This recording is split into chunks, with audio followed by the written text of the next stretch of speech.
You love sports, man. You're just talking sports all the time. Even off the air. You'll have more time to watch sports when you save time leasing your next vehicle at fairlease.org. I know. Nice Thanks, job. guys. Like, appreciate it. where you Yep. They're fair, just like sports.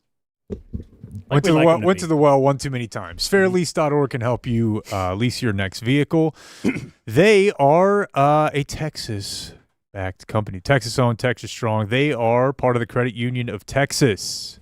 They'll get you done fairly here. You can do this all from your couch. You could do it from the bathroom. They'll deliver it right to your door. They will get you your trade-in value right there online. Go to fairlease.org and then click Request a Quote, and then select the Dumb Zone on the How Did You Hear About Us page that pops up there. That is fairlease.org.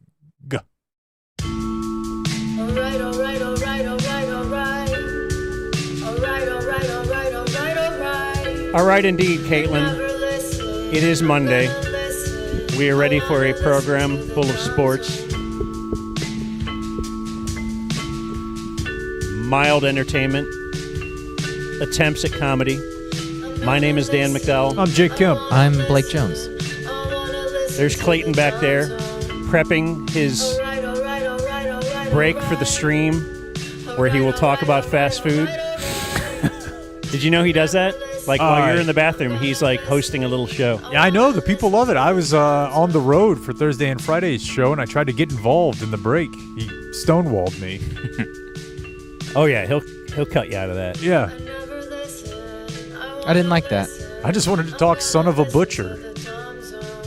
It's like your dad entered into the room. It's just everyone stop talking. Jake's here. Oh, you didn't like that Jake jumped in? No, I don't like Jake in the chat.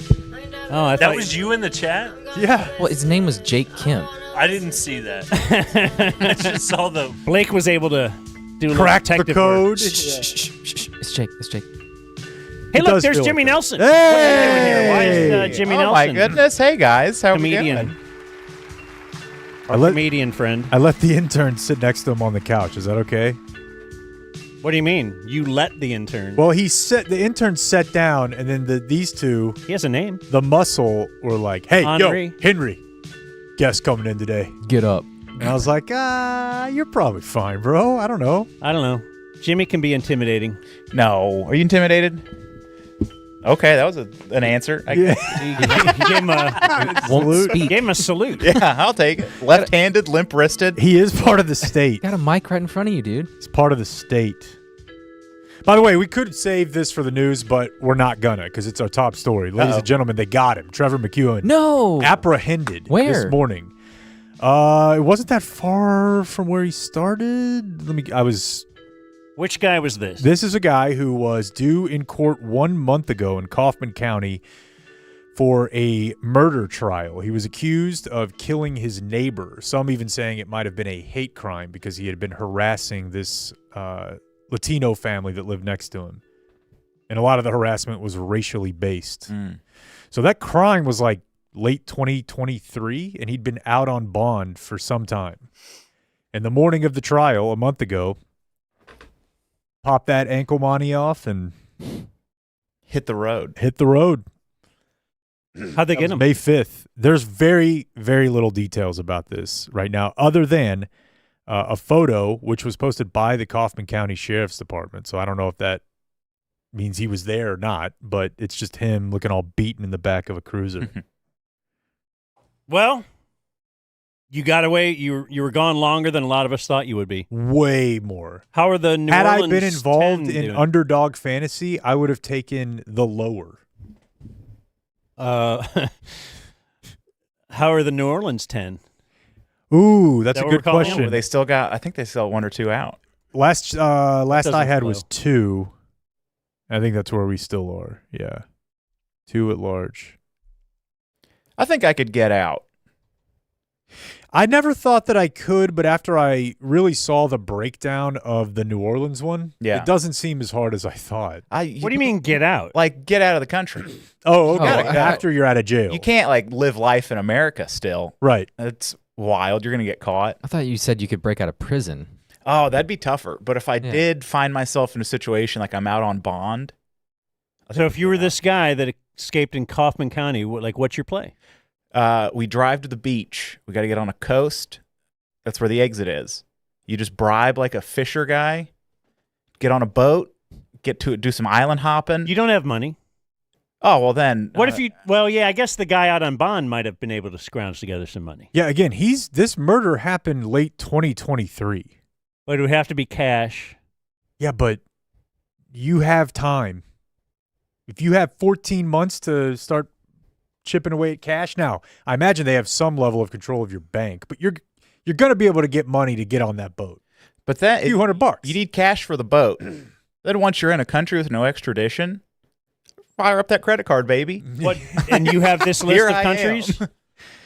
I don't know. He must. I'm just saying, no extradition. Does that exist on this continent? Ooh, I think there's Central and South America that you could pull that off. I mean, Okay. remember, Jimmy Doesn't was sound like you really know. I am unsure. a teacher in China without knowing any Chinese. Take skill. He was teaching English, though.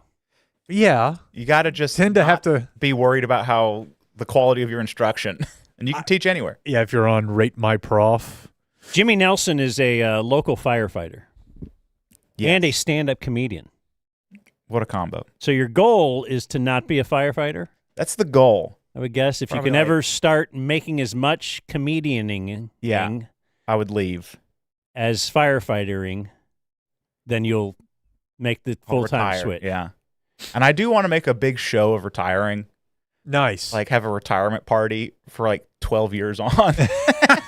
They got guys who could do like the 40 years. Yeah, like, oh my God, he did dedicated. 36 years of dedicated service. Yeah, Like, and it's not like you did 12 years and then you're like, hey, I'm going to the Secret Service.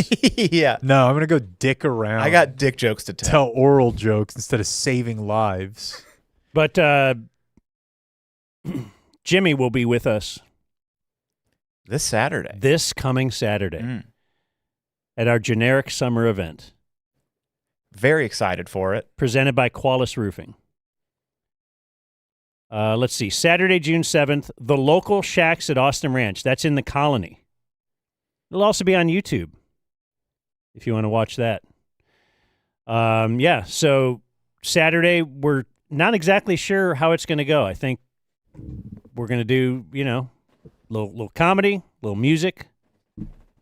We're trying to be all things to all people, and that usually is not a good idea, right? But we just want to have a nice night out. So if you're not into music, you'll have Jimmy and us. If you hate podcasts, you'll have You'll have music. a couple of bands. yeah.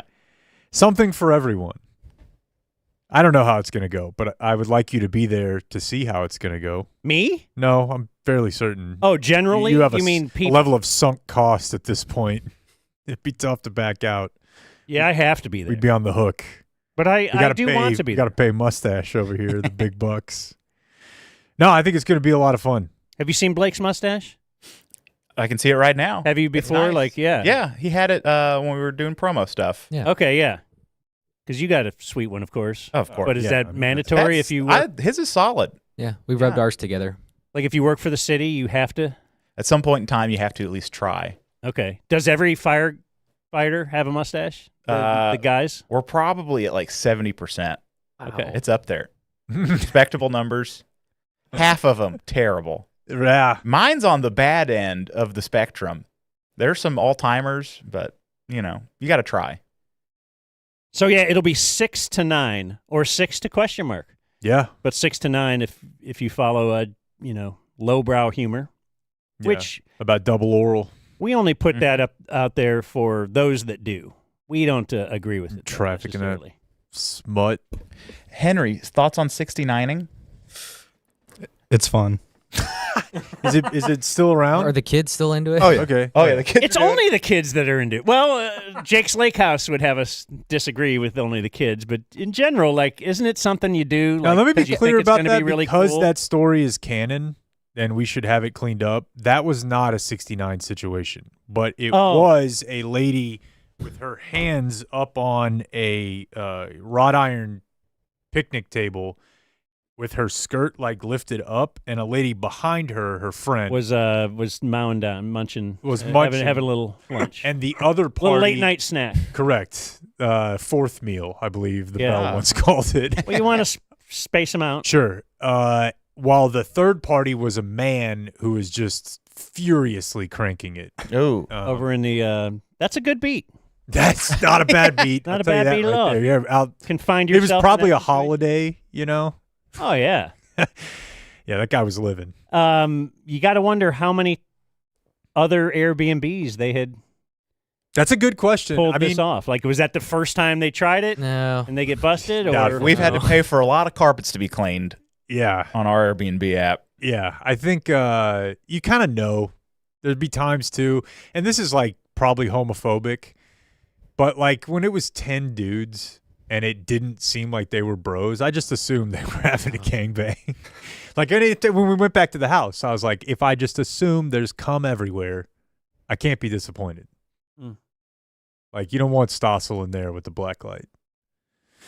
Expect the worst and Yeah, yeah. Anyways, pleasantly surprised sometimes. I'm just glad to hear 69 being around is the kids are all right. Yeah.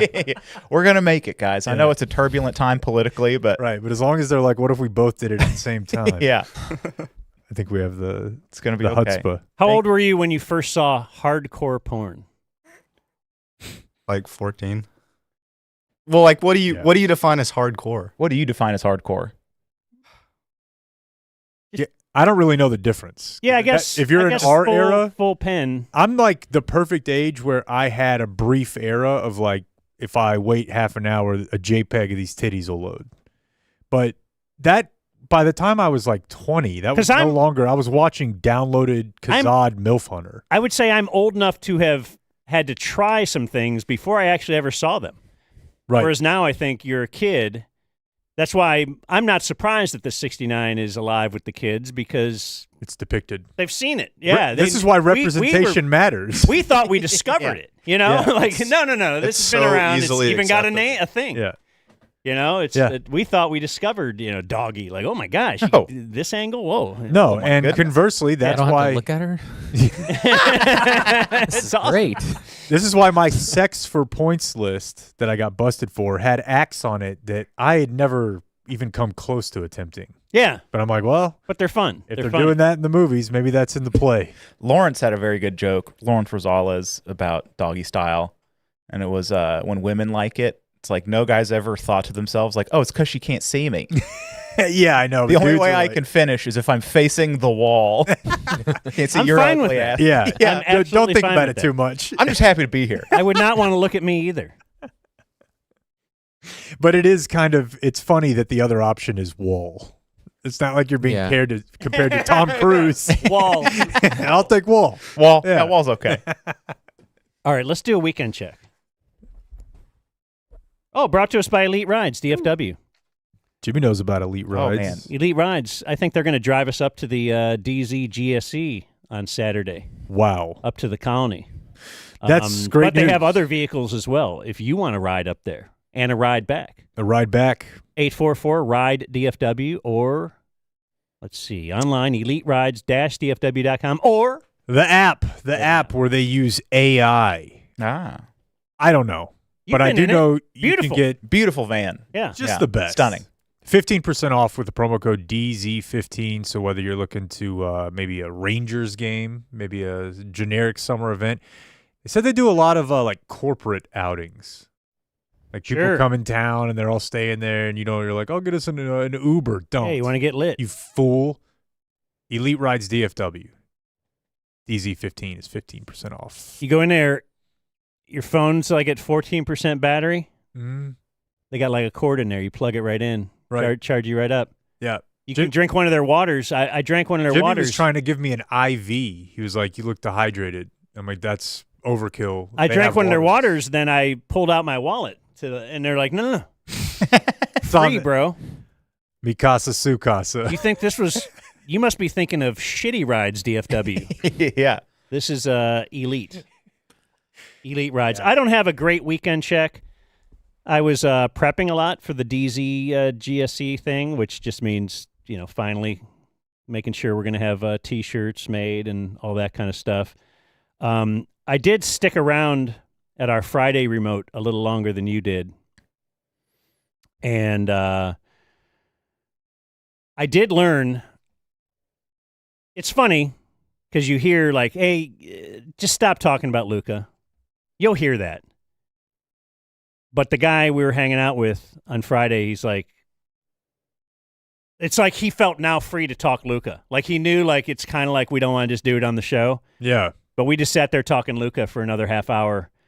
And we had come to the final agreement, I believe. This is me and who were we with on Friday? Andrew Plum. Andrew Plum. That we would trade the number 1 pick and Anthony Davis to get Luka back. Without a doubt. Yeah. I wouldn't even have to think about it.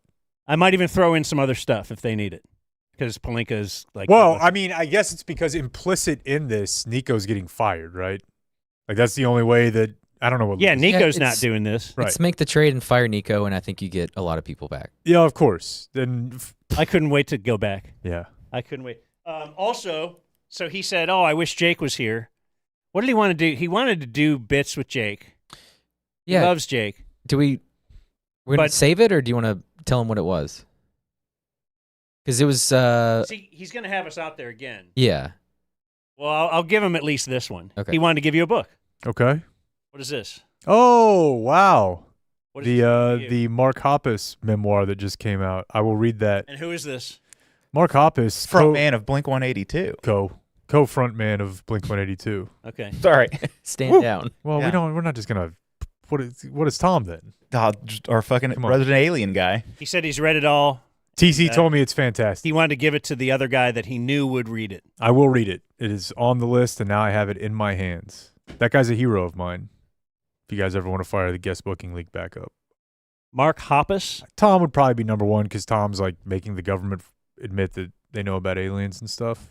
Who would be easier to book? Ooh, that's a 50-50. He just had a book come out. He did a bunch of podcasts. That's probably easier than, yeah. Yeah. That's to pimp his book. Were you a Blink guy? Oh, yeah.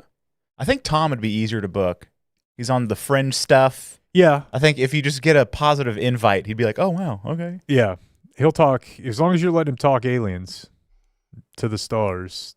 What's your opinion of Blink 182? Don't really have one. No, not really. Okay. I didn't figure. Yeah. I like this old 1 to 2 word answer Henry over here. It's listen, you He's letting the game come to complain him. about it until you have one that takes the mic. Then you're like, Well, if I Call had Andre a lot back. to say about it, I would. I appreciate it. I appreciate your honesty. Do you have anything else, Dan? That's pretty much it. The new Happy Gilmore trailer dropped. I knew you'd be excited about that. Yeah. That's a tough one, man. I mean, obviously, I'm taking a massive L. The fact the movie's coming out, I didn't think it was happening. I feel like I have some level of, I don't know if it's an excuse, but the thing, when I saw that it was coming out, it was like, and as, Chubbs' son, Charlie Woods. Like, this is not, there's no way this is real. But it was just Sydney Sweeney would be a cart girl. They Yeah. said. Oh, yeah. And it turns out Paige Spiranak, I think, actually is in it. But The internet golf girl. right. But it doesn't look funny at all. Like, it doesn't look funny to my 12-year-old sensibilities. Like, I barely even cracked a smile during the trailer. And you're thinking, is this a good idea? You don't need the money. You know what it is? That is interesting. Let me tell you what it is. I'm interested in Jimmy's thoughts on this, but Okay. I guarantee you he will, in the press tour for this, say something to the effect of, I wanted to make it for my kids' generation. It'll be because he definitely doesn't need the money. I love Adam Sandler's career now. He'd made hits for a long time, and now he's like, I openly admit that sometimes I like hanging out with my buds, and we just happen to make a movie. Yeah. They're not always great. Some of them are good. He We're doesn't doing it. own Netflix. He didn't sign himself to a 10-movie, $900 million deal that required him to give Kevin James Home Team, the story of Sean Payton's year in exile. Yeah, I mean, they did think maybe we're getting a really motivated Adam Sandler here, but They got Uncut Gems, though. that's the risk they. Yeah, that was great. It's fantastic. That was just Netflix. It came out at the movies, but I feel Yeah. like that was part of that deal. Maybe it wasn't. Okay. I'm just saying, I think the guy's done good stuff, like post Prime. But Spanglish? Spanglish. That Paz was Vega. Ooh. a punch drunk love. Funny people. So this is going to be just a Netflix release, not in theaters at all. Right. Oh, I didn't know that. It's kind of crazy. That's Bobon's in it. Feels spare. Oh, is Boban in it? Oh, it'll be the who's who of people that show up at Super Bowl parties. Is he you going know, to play the guy with the nail in his head? probably, He plays, probably, I think Scotty Scheffler makes an appearance in it. of course. Eminem's in it. Hometown kid. Eminem. Yeah. Scotty hot right now. He plays Red Lobster guy. But yeah, what? It's Bad Bunny's in it. Like, let's just get every algorithm trigger we can and just throw them in here. That's why we got Jimmy out at the Dumb Zone generic summer event this Saturday. That's true. The old algorithm hijack. That's true. Jimmy Nelson. Yeah, I don't have a crazy weekend check either. We were down in Surfside Beach, about half an hour south of Galveston with the family. There was a drowning last Monday. They told us to be on the lookout for the body. Never saw the body. Mm. Did it ever never emerge? I haven't looked this morning. All right. But I did look yesterday, and it's the last update was. You see this on these stories sometimes. There's something called like Equa search or something. It's like an It's some sort of private thing. I don't think it's like state run. And they'll search for your body. Oh yeah, you gotta go private to do that. I guess but I think they may just do it on their own. Like it's just a group of dudes who are certified. Yeah, if you love what you do, you never work a day in your life. Yeah, that's true. Firefighter Jimmy Nelson. Just scraping the bottom of dirty water for dead bodies. For dead bodies. Yeah.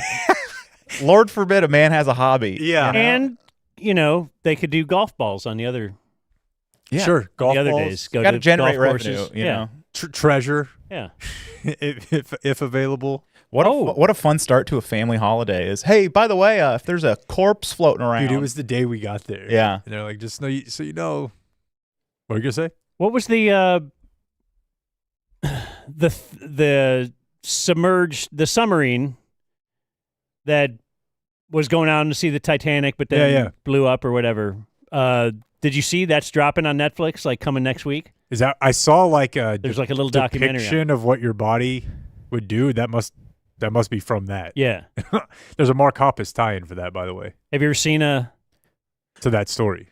The Titanic thing? No, a bloated dead body in water. Oh yeah. Oh yeah. Floater? Okay. Real gross. So how's it different in? Let me finish the Hoppus thing real quick. Oh yeah. Do you remember there was a guy who I think he was from San Diego, where they're from? His stepdad was a billionaire, and he was on the boat, or the submerged thing, and that guy was like tweeting about it. He also had almost all of his other tweets were him just tweeting porn stars. And while the boat was still down there, whatever you want to call it, the vessel, he tweeted like from a Blink-182 show, like, times are tough, but still rocking bands back together after 20 years. And now I can't think of Blink without thinking of that stupid sub. But so how's it different in like lake or river than ocean? Because I always heard lake or river, it floats, right? It just is it always? I am not sure about that. I think it's just they eventually float. Your body fills with gas and stuff as you're decomposing, and the water's not super deep, and you're more buoyant in salt water. I'm making shit up right now. No, I like that sounded great. This all feels right. Yeah. Yeah. That's interesting. So, does it sometimes break apart? Oh, you get like skin sloughs off, and it's just you're a big bag of mush. That is so gross. That's no good. No good. So yeah, body never turned up. I think my daughter got stung by a jellyfish. Did you pee on it? No, but I did make a joke about it, which helped in the moment. She was freaking out pretty bad. And it were huge whelps. It hurts, doesn't it? Yeah, I've never had it happen to me. My wife has. And I guess it goes away pretty quick, but then the next day, we saw like 5 or 6 of them out in the water throughout the day. And I think I found that this may be an area where, like, I almost got in a fight at flag football yesterday. That's still in play, sober me. But I think, like, oh, fuck it, why don't we just go all the way out in the ocean, especially the Gulf? I don't think that's coming back unless I have, like, a full-on relapse. It just doesn't make sense. You're like safe guy now? I mean, I'll get in the water, but like we used to just get so much. We used to just get hammered and be like, "How far can we make it?" Like, great idea. Was that a good idea? Like just during the daytime, you'd have 5-6 beers and be like, "Let's just go out there." And now I'm just really thinking about all of it: the drowning, the sharks, the jellyfish. It's just look how old you are now. What's the draw when you're out there? It's fun. It is fun. Oh yeah, you don't like water at all. I'm out here. No, you feel like you're part of because.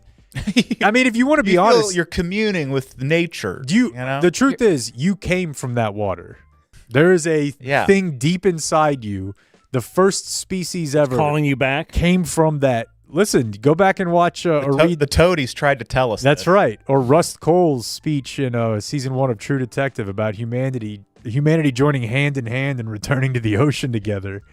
There's something that be calling the human. To the ocean. Not feeling that. Well, that makes you exactly the level of cyborg I take you as now. So I actually came from air conditioning, so I'm gonna head back there. But yeah, I'd approach it and I'm like, I'm not going out there. Just probably not gonna do it. My parents' rental house, or the house that they own, sits in between 2 massive rental houses. Like 20-person, your typical beach house, what you think of. Theirs is much smaller. But it's almost always rented out by families or big groups next door. And all weekend, I was extremely fascinated with one member of the party next door. There were probably 20 of them. Most of them were down at the beach all day. These were country whites. Country stock, my people. Their matriarch, I can only assume, was like a 95-year-old woman who kind of looked like a reptile. She had hunch over, like the grandma hunch where her face just points forward. Mm-hmm.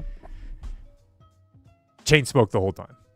Hell yeah. Never, ever. She beat me up every morning. She was on the deck before I was. She was out there at night. She never went to the beach. It was hot as fuck. And she just sits out there and chain smokes cigarettes and drinks Dr. Pepper. That's the plot twist. All she's day. 42. She may have. I mean, the funny thing is, there were 2 what looked like grandmas there, and we could tell there was a nice grandma and a mean grandma. But this lady just sat up there imagine like a reptile in the desert, just cooking all day. Is she alive? You don't know. Only when she blinks. Yeah, she's pickled now. Grandkids are coming up. Hey, we're gonna grab the sandcastle stuff, and she's just up there, sweaty. Clearly not wearing like summer gear. She's got a moo-moo on, and I just couldn't take my eyes off of her. Man, smoking in the summer. Like, I just don't know that they're making those anymore, you know? I used to always see people out smoking. Dude, it was the drinking worst. a cup of coffee. It's like when we do. Could there be anything worse than hot coffee and a cigarette? The stretch I had where I was smoking cigarettes when I was drinking, and you couldn't smoke in bars, just outside. It's the worst. And that's that lady's whole vacation. Is to just saw heaters. What she wants to do.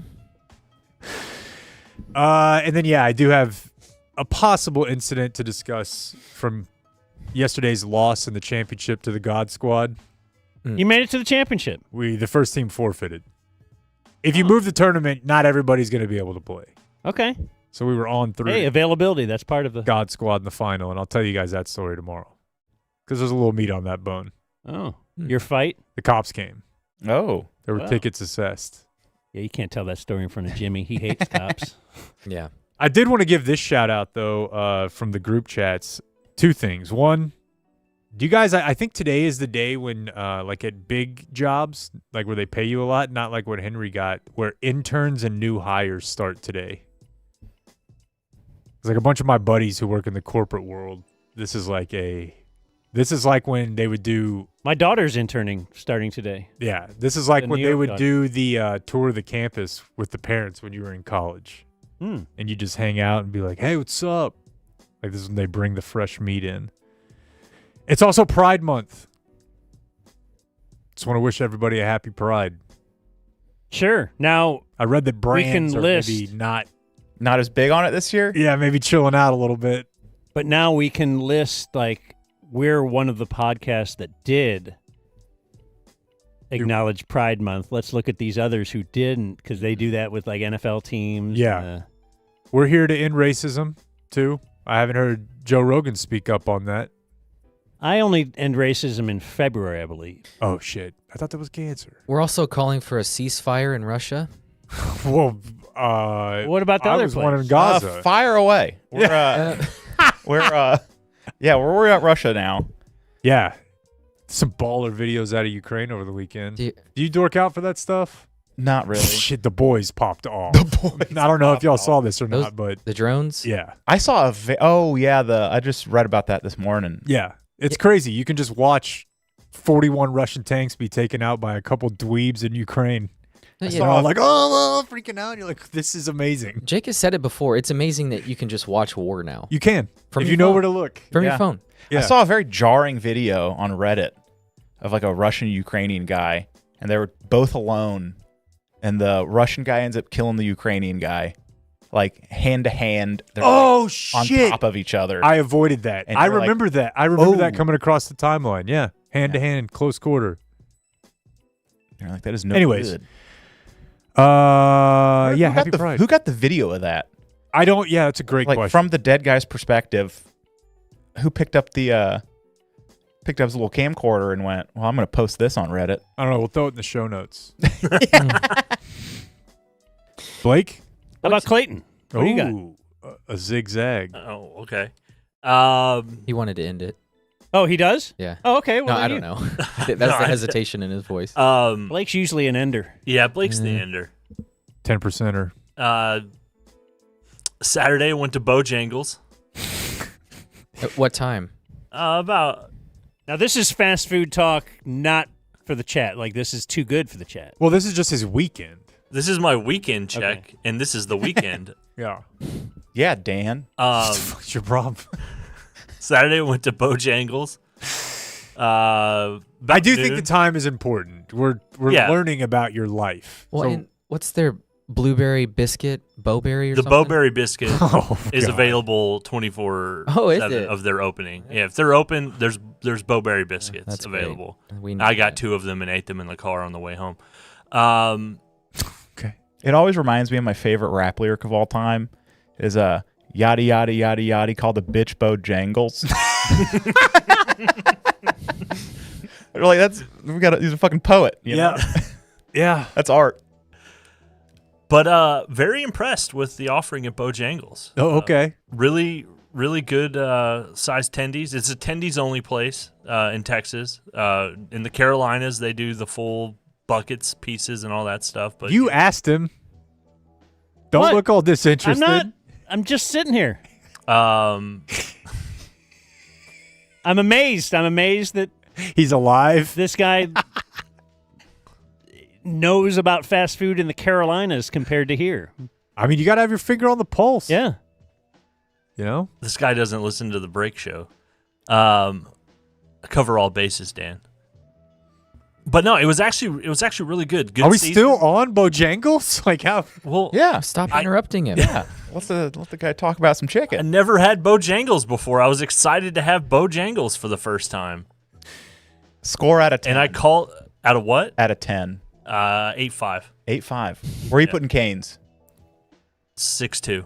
Whoa. Noticeably better. Chicken Express? Unless Chicken Express is Sales at dumbzone.com. Chicken Express is probably a 6.8. I'm a big chicken eater. Golden- I'm a Golden- big chicken guy, yeah. Yeah. Golden Chick is a 7.2. Hall's Honey Fried? Ooh. Never heard of it. Ooh. You racist? You don't go to those neighborhoods. Who's above Bojangles? Who's above Bojangles? This- no one you've mentioned yet has exceeded Man, Bojangles. This is recency bias, possibly. I know. No. Possibly. This is why you guys think Dax sucks. I've been trying to explain the recency bias to you for 2 months. I eat a lot of chicken tenders. Awesome. That high quality Beth? breast meat is why he called that bitch Bojangles. That's right. Now, this is all making sense now. I was being right. critical of it at first, but Oh. I'm on board now. No, so I mean, Dairy Queen has a really good chicken tender. Okay, what else did you do this weekend? Well, you're really cutting them off at the knees there. I might as well just go. Well, no, I didn't want to hear the whole history of chicken, though. You asked what was. I know. And now I'm saying, what else did you do this weekend? And like I answered, it's like, all right, no, what's next? What's next? No, I went to Brahms on Sunday.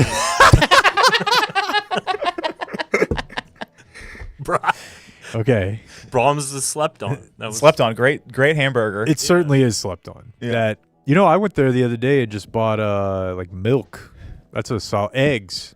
We need some bananas. Do you actually utilize the grocery store section? It's closer to my house than any grocery store. So if it's like, hey, it's fun breakfast fact time. about It's a good Brahms market. Dairy, they use cows that are A2 genetic, which is horror movies. How about the history of milk, Dan? Are you interested in this? No, but it's better for your digestive system. I have heard that. Brahms Go to Brahms and my get your grandparents dairy. used to say that. They were better like, for better for your gut. That's exactly what they said. I don't know if they knew the term gut health. Thank you for teaching us that. Yeah, it's big. Yeah, no. I felt like I had to give something because Dan's just over it 4 seconds in. That was a solid overtime shot. Great comedy timing of going like, all right, I'm moving on. Sunday, I went to Brahms. What fast food did you eat? I didn't have any this weekend. No. Sorry. Well, I had some drunk Whataburger last night. I did have some. use the app. No. You should. Yeah. They have cheeses you don't know about. Oh, God, I didn't. Okay. You can get them to toast the bun, get them to go brioche if you want. Stack those points. What you are we doing? Oh, Yeah, sorry. Come on. I did have some peanuts at the Ranger game on Saturday. Ranger game on Saturday. Now let's wind back Saturday was a loss. That was the bad one to go to. Yeah. They didn't score. But I was kind of, Think of your family. from where I parked, I had to walk past Choctaw Stadium, the old ballpark, and I just miss it. Sure. It looks cool from the outside. It had a lot of personality. But, dude, as soon as you walk in that indoor stadium, even with the roof open, it's fantastic. And I would have just had to kill time trying to get Brooks in the shade or trying to not die because we sat out in left field. And at the old place, it would have been hell. But, dude, that place is super cool. That was almost like a rite of passage is when the Rangers were real bad for a long time. Yeah. Like if you were on a Little League team, you could just get free tickets whenever you wanted. And just sitting in the upper deck, just in the sun, go the middle of suffer. summer. just 3.5-hour games. Oh, yeah. Just horrible. They were playing the Cardinals over the weekend, and I forget the specifics, but there were a ton of Cardinals fans. And is it because the TV, like they used to be on TV here? I was trying to remember why. No, I don't think so. That's just a straight up transplant thing. Okay. As far as I know, the Cardinals are popular. They're not here that often, and they're a popular transplant team. I learned that during the World Series. It was very surprising to me. But no, you're thinking of the Cubs and the Braves. Maybe that's why. I watched a lot of Cubs and a lot of Braves. Yeah. The Cardinal thing is weird. I don't know. And maybe it was just the section I was in, but it felt like it was a ton of Cardinals fans there. After the Rangers game, we went to a birthday party, and I think the 5 to 8 o'clock birthday party needs to be moved up in the rankings. For the kid? Mm-hmm. Because went to the party, drain all your energy swimming, running around, eating, and then you get in the car, keep them awake, but as soon as they're home, they're in bed. I might lobby for a 4 to 7, but I can do 5 to 8. Well, yeah, my kid goes down a little later. Yeah. So it was perfect. But that is a good time. You're going to learn this. Oh, yeah. Morning, if you can pull it off. I mean, I guess it depends on your nap window, but TC had like a 9:30 to 11:30 kid birthday on a Saturday a couple weeks ago. Now, Love it. Walking in, you're going to hate it. It's 9 a.m. What are we doing here? Yeah. But walking out, you're going to love it. A whole day. Perfect. I've only done 1-year-old parties. Done a handful of those this past year. Yeah, midday sucks. It sucks so bad. It's just your whole day then. And everybody Everything's has around different that. nap Yes. schedules and sleeping Yeah. or eating schedules. The noon to 2 It ruins is a disaster. two birthday meals and it 2 ruins to everything. 3 or 1 to 3, 2 to 4. That's bad bit. Stop it. So I've been taking Brooks to softball on Sundays. Kill some time in the dugout, ride your scooter, throw the ball around, just be away from a TV for a little bit. Take a couple hacks. Yeah, his left-handed swing is looking good. And I think I told you this off the air, but the more I can get him around older kids and sports and, hey, look, we hit, now we feel. I just want him to observe. That way when he's ready to play, he's not thrown off by all of it. And I was about ready to go hit, and a guy walks up to me from behind the dugout and said, hey, I think your kid just took a shit in the urinal. Oh, yeah. And that's a false question. Like hey, there's maybe not I don't sure. I'm not entirely sure, but there's shit in the urinal right Yeah, now. we're not sure it's your kid. Yeah, that but part, yeah. I'm pretty sure it's your Like, kid, or else I wouldn't be walking up. Your kid took a shit in the urinal. We'd like you to correct it. So I was the ultimate like Alonzo Mourning meme where I was like, God, are you serious? Well, I'm too old for In this the shit. bathroom. he did go to the bathroom Yeah. on his own. And, Yeah, I you thought know, that story was going to end with on third base. Seriously, you get to the urinal, it's confusing. I don't know. I think it would have been funny had I walked in there and just seen a kid doing that. But, I don't know, I hit and I try to rush and get up there, and sure enough, a big deuce in the urinal. I got to say, hey, dude, like, we pee here. We go in these doors. But to it's like a poop. bidet because you flush it and it just cleans off the backside. And Yeah, he doesn't. How tall is this child? I think he. Did he like got- get up in it? Jump up there, but You're lucky it didn't fall Yeah. off the wall. you have to Yeah. jump up there and I don't know how he did it, but he did it. This very. is he- wow. He went on his own. You ever seen Dude, the movie no. There's- Kingpin? The no. movie Kingpin is Yeah. the guy is doing that, the Amish guy. To be a fly on the wall, that would be It's the logistics. Taking a of dump this. in a urinal? Yeah, he had never I don't seen remember a that. urinal. Yeah. But Blake's kid has been doing gymnastics. Yeah. So, like, maybe he had some, like, crazy arm string. He did get promoted Yeah, over the so- weekend. So Yeah, doing the rings, taking a shit. just soft serves down to the urinal. He's hanging from rings. Good, clean fun. But yeah, I was walking in there, get the water toilet paper, and then you gotta pick it up. So where take was it he back. while you were at the plate? Uh, Just walking around with a shit butt? yeah, which I don't know. You get to this part of potty training when, like, if no one is there to wipe him, he'll just Yeah, that's a Walk problem. away. I know. I'm in it. he's not gonna be tied down. But I like that Yeah. freedom. Yeah. no, it's great. I got stuff Go to take do, care of all right? business. And then the last thing is, I really wish you wouldn't told me about the Yuka app Yeah, it's dangerous. because Did you tell your wife? yeah, That's your problem. yeah. Now we're going through our Thrive box and making Yeah, sure that Because your wife has pre-RFK, whatever we got to come up with a term for that. Like, she's primed for RFK food information. She'd already got you eating out of glass. thing. yeah, we're Yeah, eating out yeah. of glass. Oh, which we do that one. We've broken. Yep, it's our several. generations. The women in our generation are doing this. She's starting to drink out of glass, like a ginormous glass thing. Yeah, many of them won't use straws. Many of them don't get the rubber part. Yeah. and we'll just knock them over and break them, which is fun. But I mean, just everything you think is cool, like a Gatorade Zero. Hey, no sugar, right?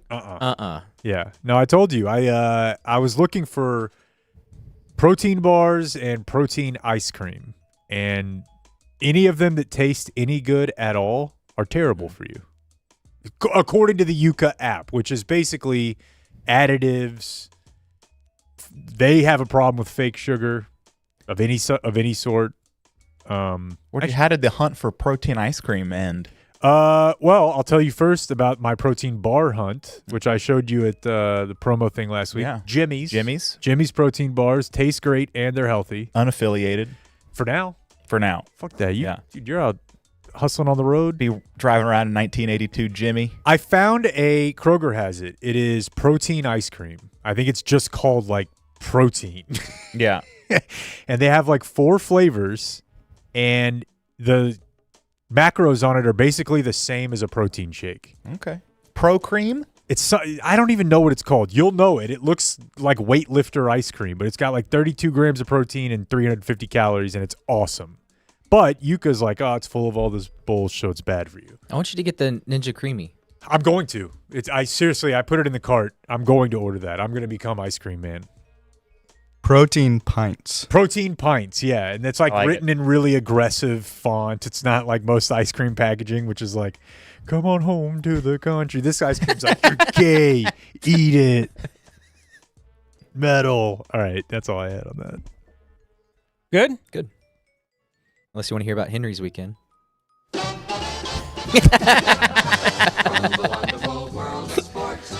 I actually do, but we have Jared Sandler coming up. Oh, yeah, I like that. And we have to tell you that sports is brought to you by Frankel and Frankel, our personal injury attorneys. We don't want you to get hurt. I don't know. Maybe we do want you to get hurt. It wouldn't because if one of you got hurt. Yeah. Someone's going to get hurt. So if you do, and you think it wasn't your fault and you're having problems, call the Frankels. Generally, they will help you out with auto accidents, but all kinds of personal injuries. It's 214 or 817, and then you just dial all threes, 333-333-333. Very easy to remember. Like 911. If you have to call 911 and call Jimmy, maybe make that 1A, 1B, 214-817-333-3333. The last time I got in a car accident, I was like, oh, man, I haven't done this in a while. This is terrifying.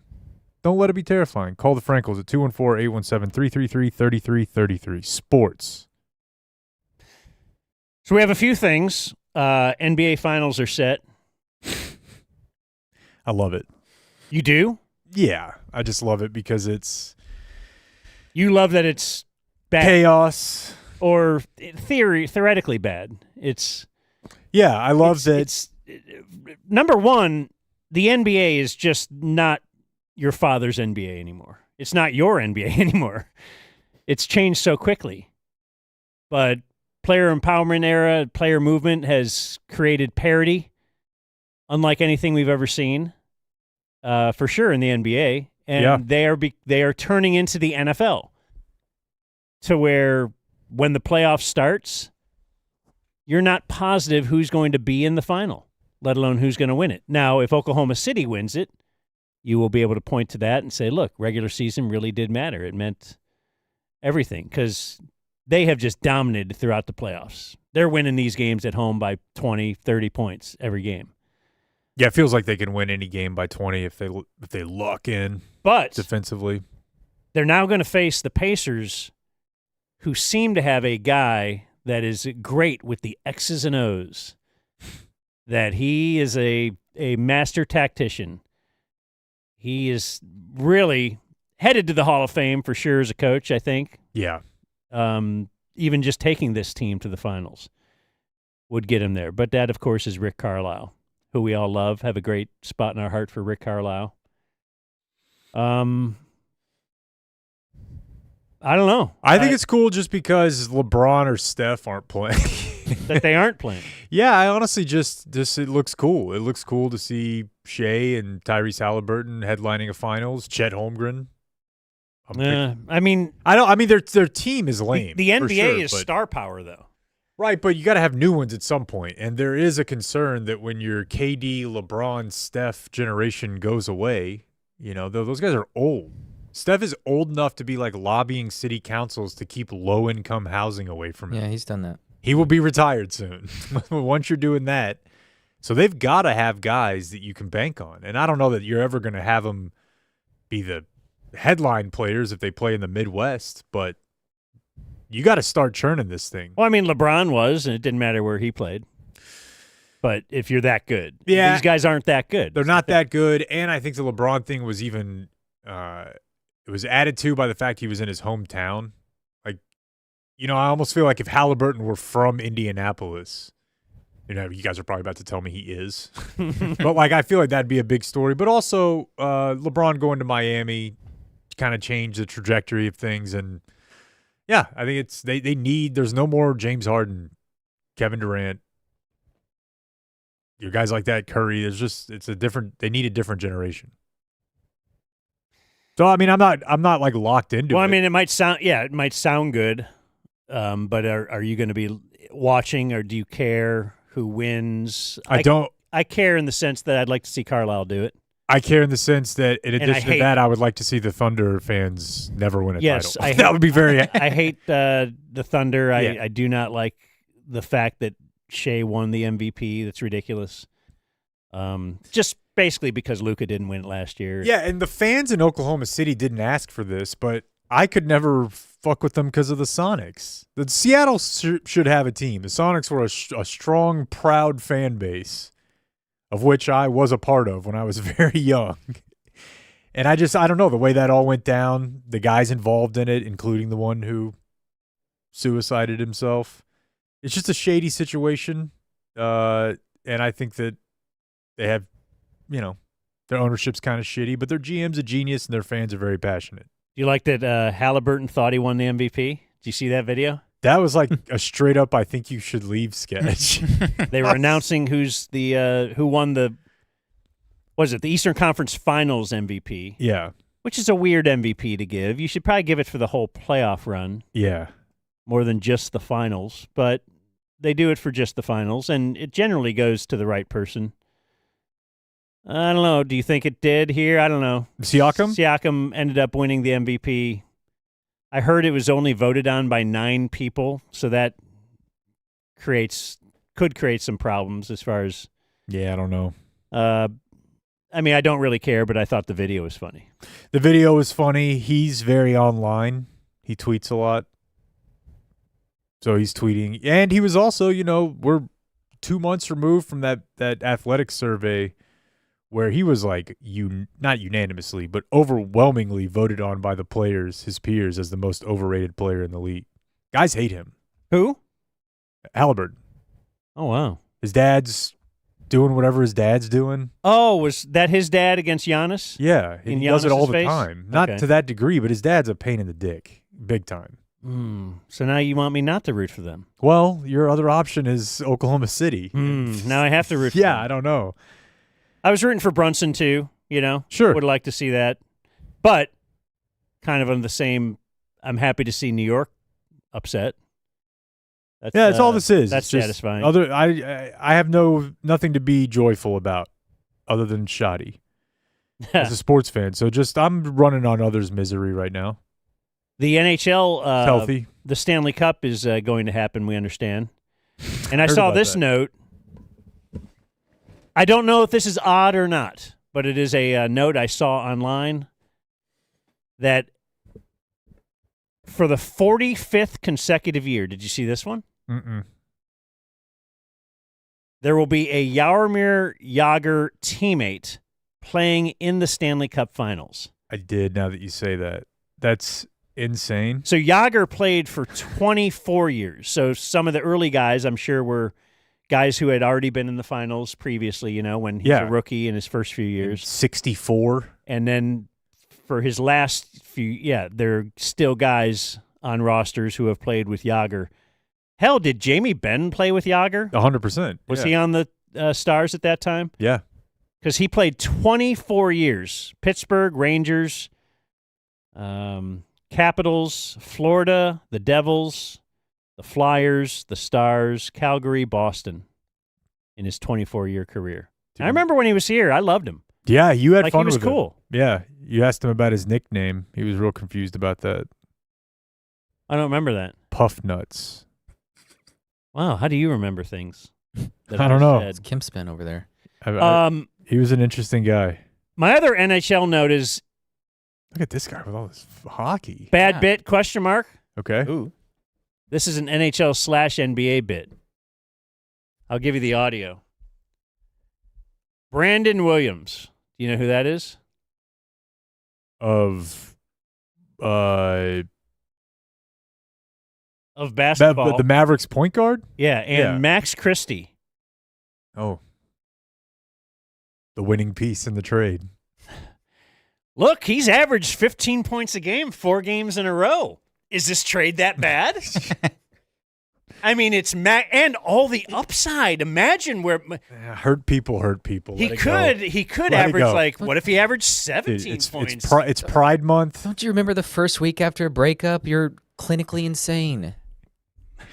That was Mavs fans telling us that. Well, yeah, man, this is probably better. That fat Slovenian just complained about everything, and I mean, at least this guy's happy to be here.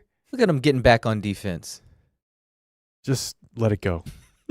I'll never let it go. Brandon Williams and Max Christie. I'm going to go to hanging back out to Andrew Plum's house, and we're just going to talk about Luka this afternoon. Anyway,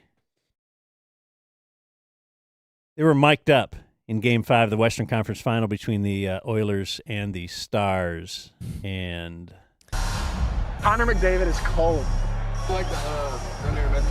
Yeah, you can argue he's the GOAT of hockey. Like with Wayne Gretzky and them? Yeah. No, like top 5 all time. I swear to God. Okay, here's. I'll just 97 fast for the forward to the end. win. Here. Yeah. Bro, how is he so fat? Like, he was on, bro. That hurt the soul a little bit. Hurt a little bit, I ain't gonna lie.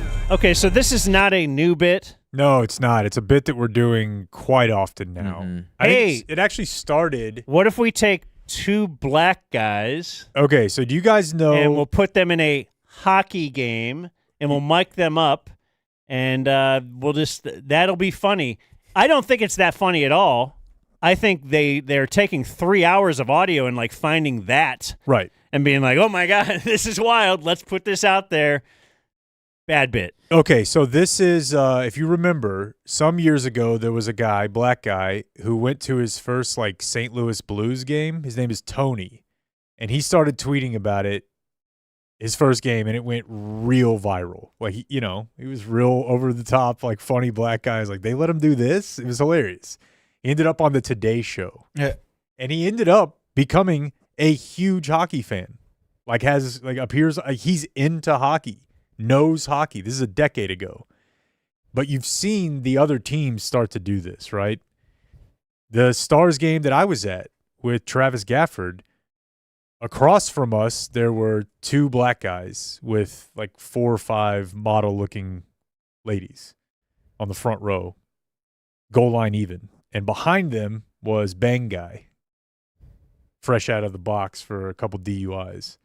And he was tweeting about it like, oh, who are these people in front of me? 7th round pick. And it turns out it was the Cowboys' 2nd and 7th round pick. The problem was one of the dudes is like 6'8", and he's sitting on the top of his chair the whole time. On the top? Like, I thought he was doing and they're on the glass Travis anyway? Travis would sit on a chair when everyone was standing. Because he's so tall. Because he's like 6'8". So his sitting is the same as everyone else's standing. But the Cowboys' defensive lineman they picked is sitting on top of his chair, and he's huge. And just during the game, not even. And the Stars put out a video of them like, that's all I'm going to give you. Hey, look, folks, black people can like hockey. Very excited about hockey, and it's just that's the bit now. I think Trayvon did it a couple years ago. Yeah, but I did enjoy when our not our friend, but our get to it. I don't know what you would call him. Xavier Leggett did it. Oh yeah, I saw that, and that was hilarious. He did it at a Hurricanes game. I mean, it's funny, but it's the same bit, just with a funnier accent. Like, oh, that girl, man, it's scoring goals, man. It's not that skating around, and they're gonna let him fight, man. Hey, you ain't telling me the hockey ball's going flying over here, man.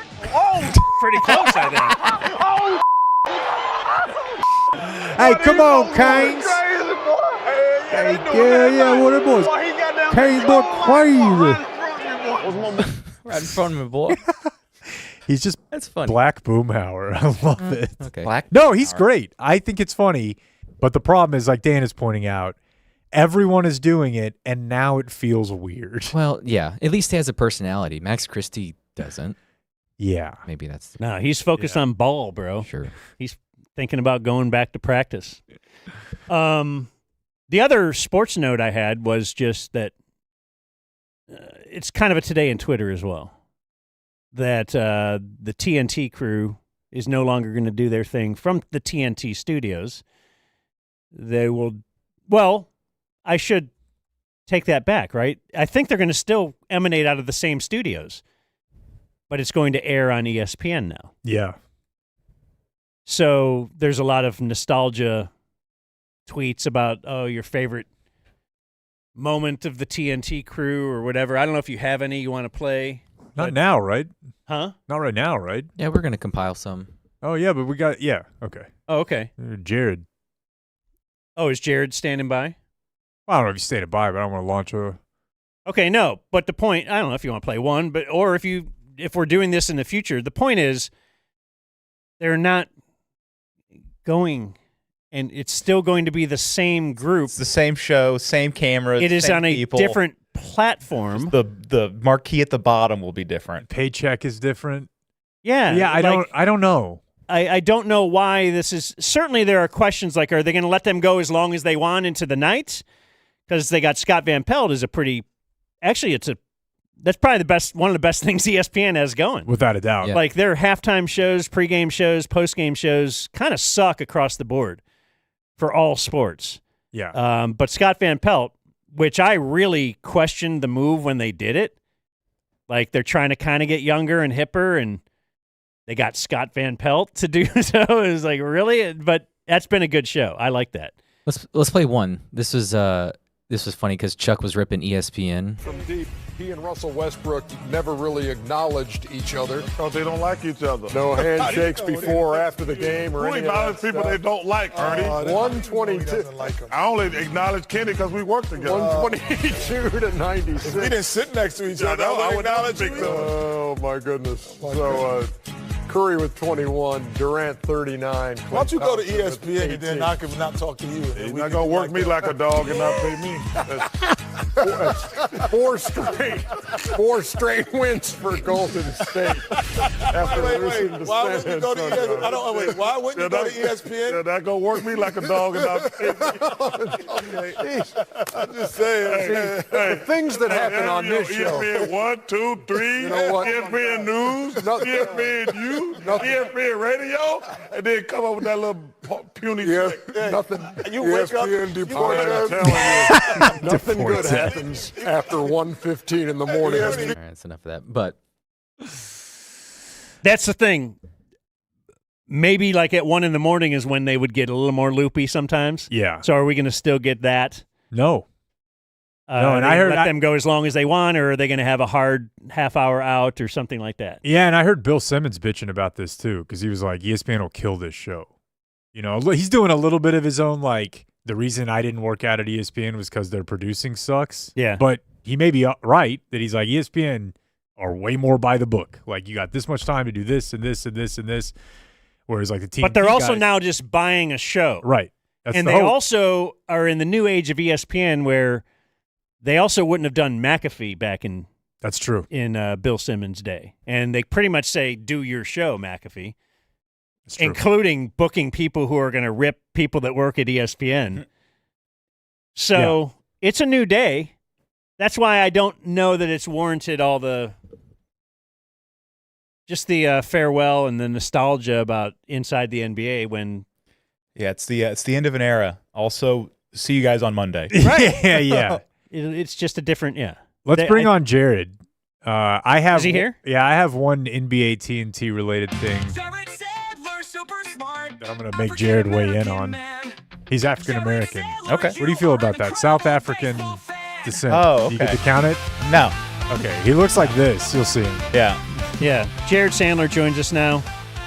Brought to us by Lone Star Beer. You know, at the ballpark.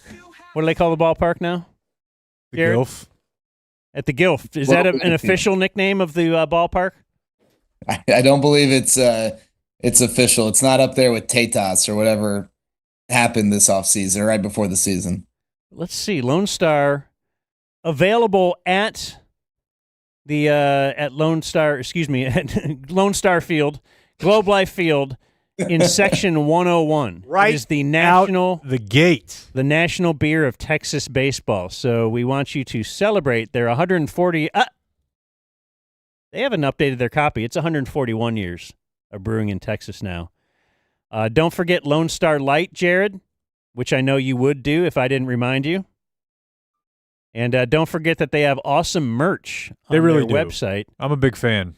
LoneStarBeer.com. Use the code DumbZone21.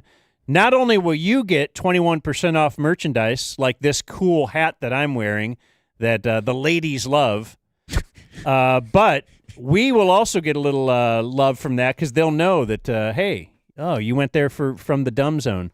We think this advertising is working. So why don't you load up on merch for the boys down at the house? everybody wins. Oh, yeah. Big buy. They're great shirts. LoneStarBeer.com. Code is DumbZone21. All right, so my first question for Jared.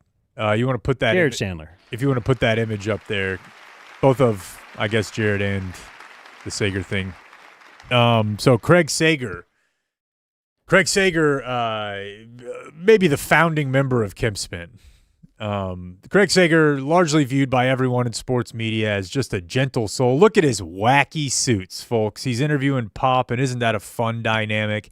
He's the jester of the court with his wacky suits, this guy.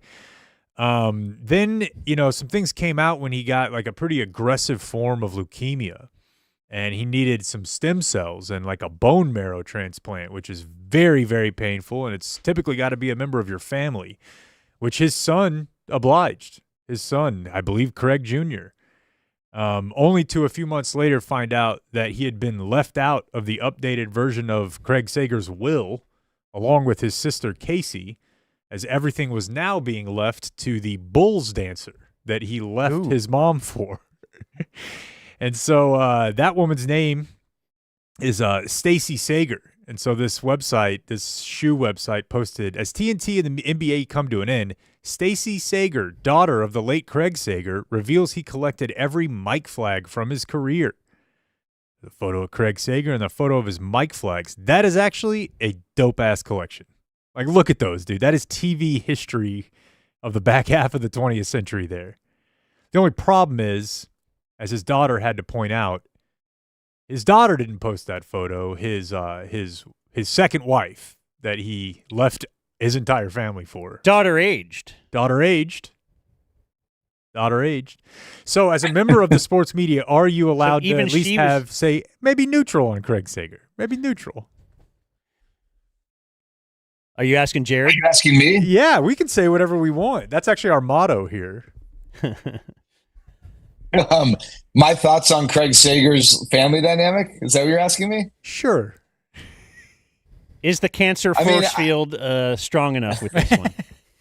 It did seem like it was pretty strong. I'll say when his son came out with all this, whenever it was, it seemed like it had like that 24-hour Twitter wave cycle, and then it just sort of went away more than it otherwise would have. But yeah, I was surprised when I saw that tweet yesterday and it said daughter of Craig Sager, because I was thinking, I didn't think his kids really thought too highly of him. They don't. And it's sad because he's dead.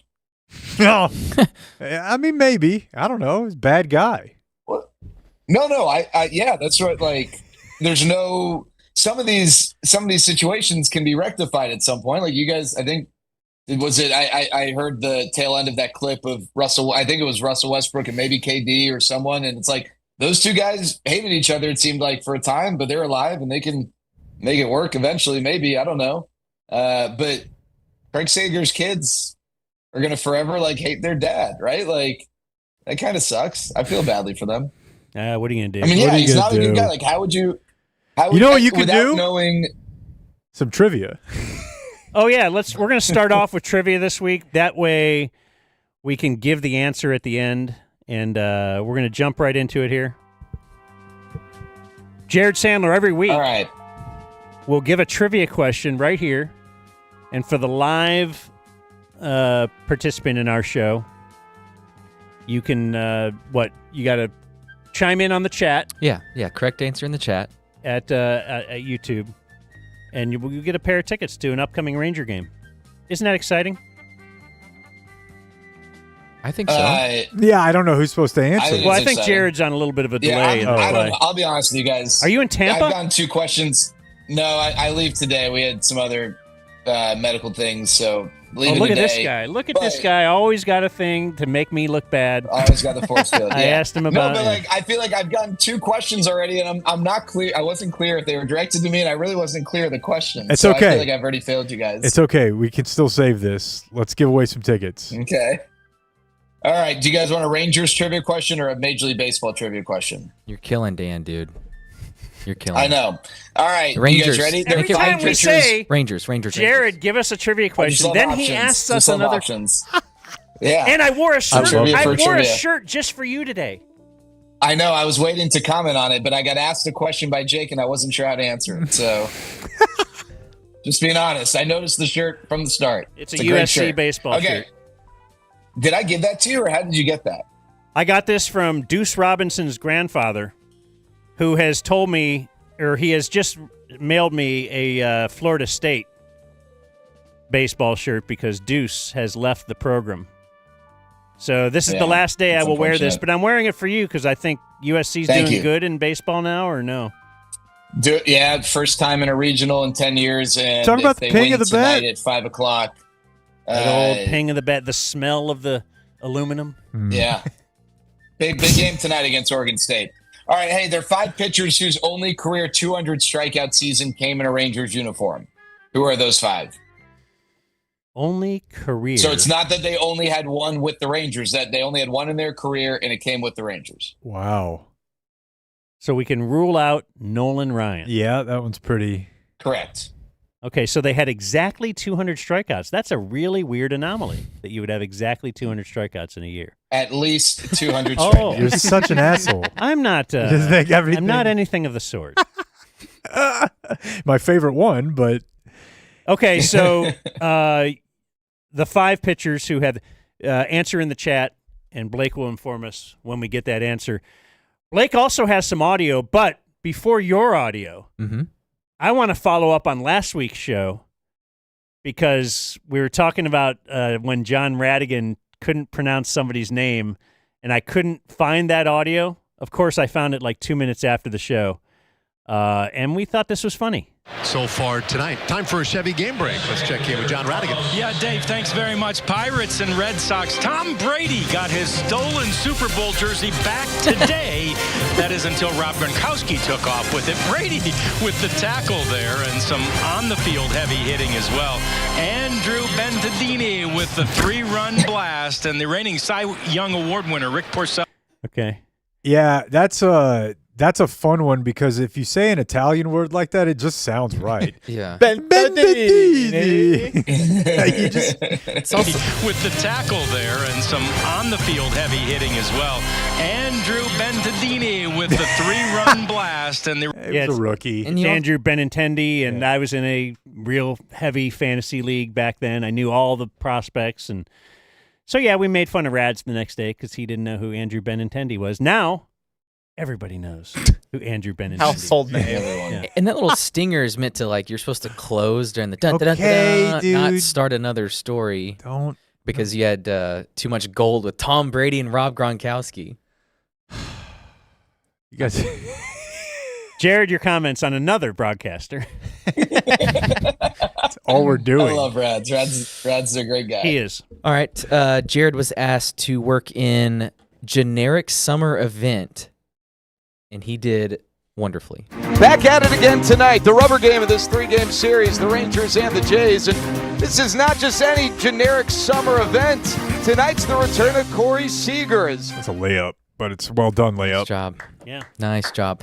Yes, thank you. But Thank you had to work a little harder for Noviello. And yeah, golly, was this a stretch? And Oh, so man. I don't have a 10-second clip because it took you a lot of groundwork to get there. And but you got it in. Well done. Lefty lats, the righty Kirk. First pitch, strike over the outside corner. Do you like how they You know, it just earlier I goes was right thinking into about- baseball talk? Strike over the outside corner. I do love me some old baseball announcing. Oh my god. I sometimes I kind of have to fish for these things, but as soon as I heard this, I knew it was incoming. Strike over the outside corner. You know, earlier I was thinking about. Isn't that just a sign for I'm about to take a Yes. wild ass tangent Yeah, here? and I do it myself. You're like, Yeah, I was thinking about Strike over the outside corner. You know, earlier I was thinking about how certain positions have maybe a wealth of players from a certain part of the country or the world. 0-1, Kirk a swing and a miss. And I was thinking about Alejandro Osuna being from Mexico, and then thought about Alejandro Kirk, and I was wondering, how many catchers have come from Mexico? And the answer is not many. As a matter of fact, according to stats. How generic was that, Jared? As a matter of fact, Stats. Hey, according to stats. According to that's the company. stats. Oh, there's a company called Okay, Stats. okay, But you my don't- apologies. It's not Stats Inc. It's Stats Inc. Stats It's LLC. Optus. It's Optus Stats now or something. But you will concede that is maybe not the most effective way to It communicate. said according to numbers, According to information. according to words. my calculator. Yeah, when I said it, I felt awkward saying it. So they need a better name. So we're leading to Noviello somehow? Yeah, so God, I'm we'll get there. Yeah, let's skip ahead a minute. Off of whole Young's minute. arm, or maybe the heel of his glove on a short hop popped up, and it's a hit for Kirk. Then I was looking, how about this? Bridgewater, Massachusetts has produced a few catchers. So remember, he started it with saying, I think a lot of catchers come from Mexico. Turns out, according to stats and information, not true at all, but I'm going to keep going. I never, just to be clear here, I never said I think a lot of catchers come from Mexico. Okay. But, well, I mean, it's only been a minute, and he was just He was just thinking about it. Yeah, he was just randomly thinking about it. It's a hit for Kirk. Then I was looking, how about this? Bridgewater, Massachusetts has produced a few catchers like Mickey Cochran and former Red Sox minor leaguer Andrew Noviello. Jesus. What a pull was I feel like have you guys ever seen The Labyrinth? Wasn't even a major leaguer? Did he say minor leaguer? No. Dan, let me tell you. He had to start there. Yeah. I spent more time trying to figure out how to work in Noviello than maybe any other phrase or name in the last 3 years. Well, he'll love it. He's a big baseball guy. There you go. So I had a couple things for you. I did a little. I consulted stats. Yep. And at the 60 game mark, here, found it interesting. Corey Seager, at least according to what I have, has played in exactly 30 of those games. So the run differential split, or the discrepancy, is in the games that he hasn't played in, it's 2.7 runs per game. In the games he has played in, it's 3.9. You're like, wow, that is a massive jump. Except 3.9 would still be bottom 5 in MLB because 4.5 is the average. So with him back, I guess I just want to know what you think a good version of this offense looks like in like a month. Because also, I remember we talked about BABIP at the start of the year. It's like, well, it's too early. The Rangers have the lowest batting average on balls in play of any team, which sometimes indicates like you're getting bad luck. So I don't know what you think about all that, but I'm tired of watching 0 and 1 run games. No, we're at a point of the season where I understand like fans, they don't really care about hearing about bad luck, right? Like, at some point they just want people to produce. But yeah, I'll take it even a step further with the bad luck. I mean, a barreled baseball by definition is a baseball that is hit 98 miles an hour between a certain range of launch angles. So it is so specific. It's not about, well, you hit your ball 110 miles an hour in the air, I hit it on the ground, and the discrepancies with the results based on those two inputs. This is a very specific type of batted ball with the idea that, over a large sample, everyone should have very similar results. Just looking at batting average, the Rangers have the lowest batting average in Major League Baseball on barreled baseballs. Is that bad luck? Is that have something to do with the ballpark? Hitting balls maybe up the alleys or to center versus down the line. I don't know. And some of it's probably self-inflicted at some point. I'm not sure. Some of that bad luck, not with the barrels. What does a good version of this offense look like? I mean, I think a good version of this offense is a top 10 offense in baseball. I think that's what a lot of people peg this offense being. And I think it's one that walks enough. I don't think that it's an offense that's ever going to, lead the league in walks for any large stretch of time. But it's an offense that's going to hit home runs. I mean, that's how this lineup was built. This lineup was built to mash the baseball. They had on opening day, of the 10 guys who you thought could get regular playing time, they probably had 8 guys who you legitimately believed could hit 20 home runs in a season as long as they were healthy. And probably the only reason they wouldn't hit 20 home runs in a season is if they weren't healthy for any period of time. And it just hasn't played out that way so far. So I still think that this offense could turn, and much like in 2023, all it takes is a 60-game stretch and you can win a division. I know that they lost out on the division by a game, but they were that close. And for 102 games, they were a below 500 team. But for the first 60, they were 40-20, and that was enough to carry them. And this is a lineup that I think we thought going into the year was going to be streaky to some degree, but not. I mean, this isn't a lineup that's been streaky. It's a lineup that just hasn't been good.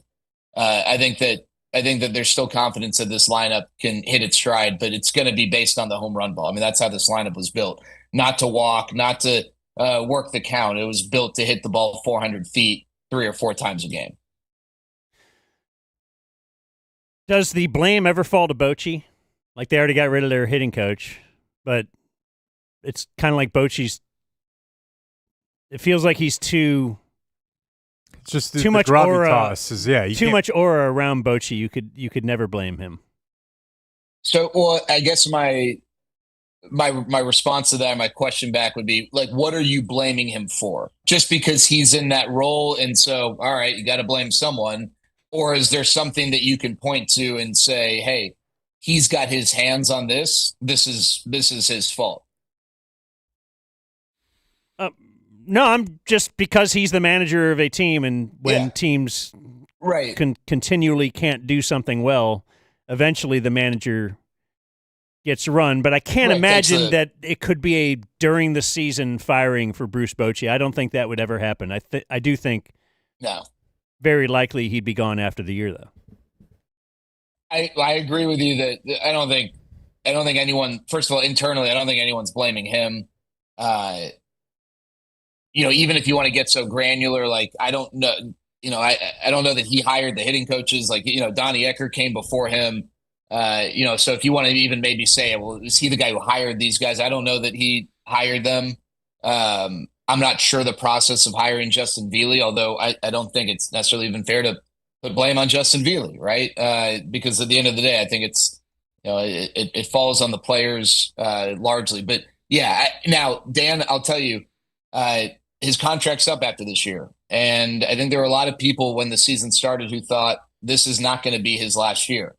I don't foresee a scenario in which the Rangers do not want Bruce Bochy back, but I do wonder, I think it's fair to wonder whether or not Bruce Bochy decides he wants to come back. But I even with the struggles offensively, Dan, if Bruce Bochy at the end of the year says, I want to come back, Bruce Bochy is going to be this team's manager, even if this offense doesn't ever really turn a corner. So I don't foresee him getting any level of the blame. He hasn't lost the clubhouse by any means. Those guys still love him.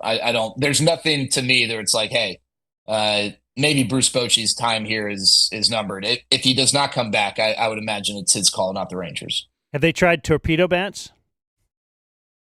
Some players have. I know Jock Peterson did earlier in the year. Didn't really love the feel of it. I think maybe Kyle Higashioka tried it a little bit. Maybe Josh Smith, but a lot of the, Marcus Semien, I don't think had much interest. I know, Corey Seager kind of likes his bats the way they are.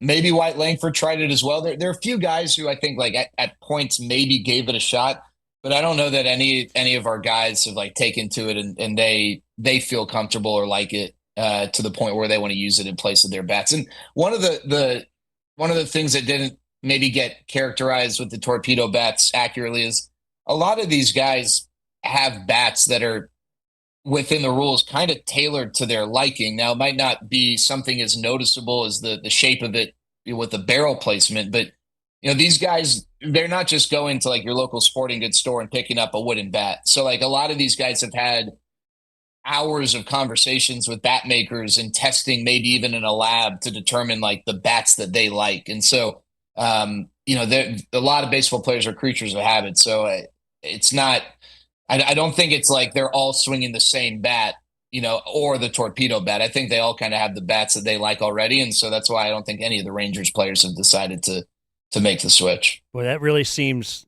like testing in a lab. That makes it Oh serious. my They got God, white yeah. coats and everything. Oh, just graphs. Like speakers. Sure. For some reason. So, a When- girl What we're really talking a girl about that's is- way too hot to work there. Oh yeah. Yeah, the whole science setup. Probably got a computer. Yeah.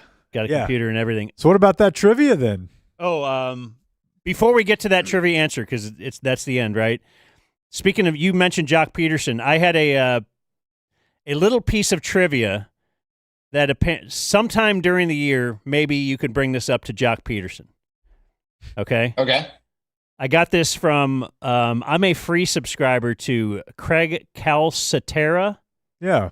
He has it's not Substack. He writes, I don't know how I came across this guy. Oh, no, he's been in the game for a long time. But he writes something called Cup of Coffee. Yeah, he'll definitely tell you, don't blame me, I voted for the email lady. Oh, no, he's definitely, he'll get real political at the end of his thing, but he's really hardcore baseball guy across the league. And I should probably start paying for the everyday thing, but I read his free one every Thursday. And he got an email that said, I can't imagine anyone's ever done this, but I wonder who is closest to hitting for MLB's water cycle, which would be a home run into the Allegheny River in Pittsburgh, McCovey Cove, the pool in Arizona, and the fountain in Kansas City. That is sick. So that's pretty awesome. Craig Calcaterra seems to be a Jared Sandler type. He loves his trivia, and he will spend way too much time researching it. That seems like your bit, right, Jared? You'll spend lots of time, just like you spend a ton of time trying to work in the word Noviello. Andrew Noviello, yeah. So he says, it seems like no one has done it. 9 people have done it at 3 of the 4 parks. 2 of them are still active, Paul Goldschmidt and Jock Peterson. Goldschmidt hasn't hit the fountains in Kansas City. Peterson has not hit the pool in Arizona. Really? I'm surprised by that because he played there. Well, it says the Rangers will next play in Arizona September 1st through September 3rd. So put that in your Palm Pilot. I love it. So that you can mark that, so you can talk to Jock Peterson about that so he knows that this important thing. Yeah. Let's just Jock Peterson, USC baseball commit. I gave him a golf cart ride while I was there, and clearly that drove him away. Look how everything goes full circle here. I am baseball. certainly wishing both Jock Peterson and the Rangers offense as a whole the best, but I view this as a potentially rosy projection that he's able to talk to Jock Peterson on August 11th. I'm just saying, I feel like August. You mean September 1st? Yeah. Oh, it says August. Yeah, August 11th is home, Arizona. Okay, yeah. Road. Yeah, I don't know. I just. Well, I can talk to him like tomorrow. Doesn't have to be on August 11th, right? Yeah, that's a good point. I just don't know if he'll make the trip. Who knows? They got a lot of guys coming up. Got it. I'm just. Can I ask? Are you thinking? I mean, they're not DFAing him. He's got like a $38 million contract over 2 years. It's such a. Are you thinking they might? I feel like if Evan Carter is good to go and they have basically a fully healthy team offensively, they have to figure out a way to get Peterson out of the lineup. All right, we'll worry about that later. Right now, Jared Sandler's going to give us our answer. Ooh. Do you guys Or want do you any more wanna on guess? Craig Sager? Oh, what do you got? Well, I was going to ask you, the sports science guy died. Know your reaction Yeah, to that's that. so sad. John Brinkus. Yeah. How do you feel about Bojangles fried chicken? Hey, let me tell you something. First time I went to Clemson for a game, had some Bojangles the next morning. It was awesome. Score out of 10? 6.9 for sure. 6 point. Oh, there we go. Okay, Home yeah, team hell guy. yeah. Up your end down there. The new intern Henry likes doing oral at the same time as someone else. We've covered a lot of ground before you got so on today. 200, and it was only with the Rangers. They had one career 200 or more strikeout season, and it happened to be in a Rangers uniform. And I'll tell you, none of these players are like career Rangers who only did it once. They all played for other teams and all had some level of success with other teams. So I would guess like my first couple would be like Derek Holland and C.J. Wilson, like who did well here and then went elsewhere. And we're decent strikeout guys. So Derek Holland is no, but C.J. Wilson is correct. He's one of the 5. All right. Well, thanks, everybody. That's all I got. You ready? I'll tell you, two guys did it in 2019. So the Rangers were playing in baseball. 2019. You're talking about some down times. Yeah. Yeah. That was the first year of Chris Woodward. Ah, Some good old stats. They probably got a hat. Well, no, he didn't care about that. I don't know. I can't even begin to help you. Yeah, go ahead. Who do we got? Dude. All right. So in 2019, Mike Minor and Lance Lynn. That's CJ right. Wilson. Remember, Mike? Do you guys remember the chem spin on Mike Minor's 200 strikeout? Not until you just said it. I completely forgot But about that. now you remember? Yes. Go ahead. He let a foul ball drop so he could get to 200 strikeouts. Well, Jose Trevino kind of let a foul ball drop, like a pop up right between where Mike Minor and Jose Trevino were in his last start of the year. It clearly let it drop. It was against the Red Sox, so he could try for a 200 strikeout, and he ended up getting it. Alex Cora was not very happy about it, and there was a lot of conversation at the end of a pretty crappy Rangers season or last couple months whether or not that was ethical or not. I remember that because what he was doing. We just want to play the game the right way. We miscommunicated out there. It's like, no. Yeah, that was. You know what though? Baseball history is full of that. Oh my God, the number of dudes who wouldn't go to the plate for like 2 weeks because they were sitting at 300. Ty Cobb would.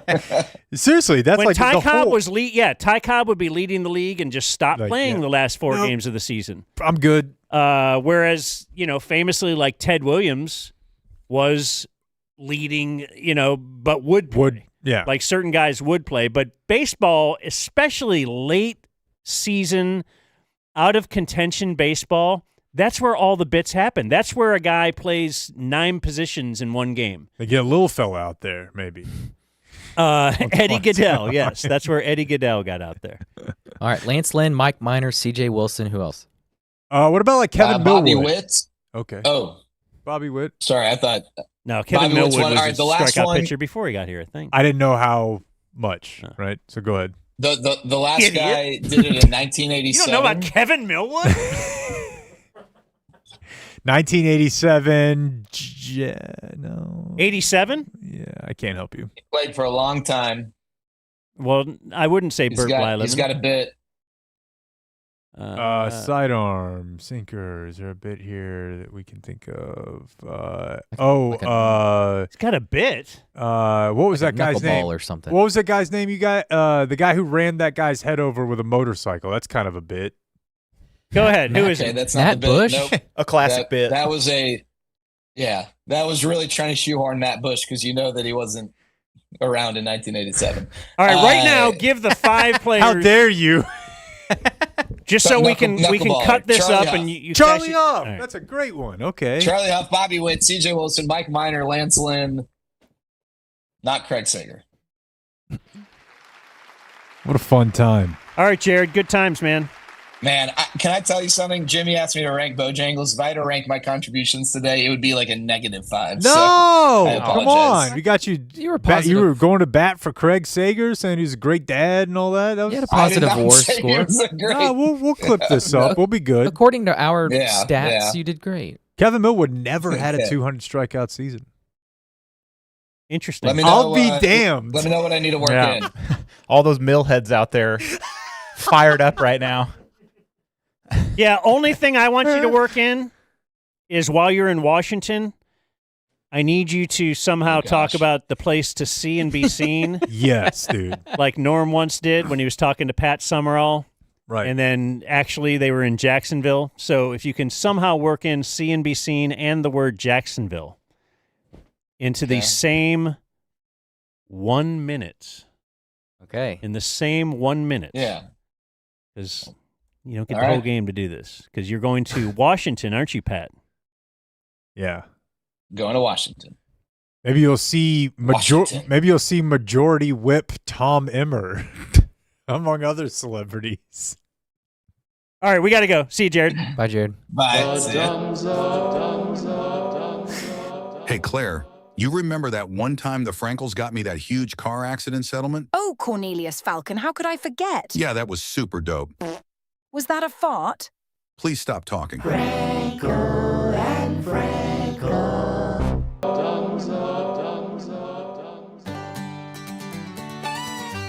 The Dumb Zone, generic summer event presented by Qualish Roofing.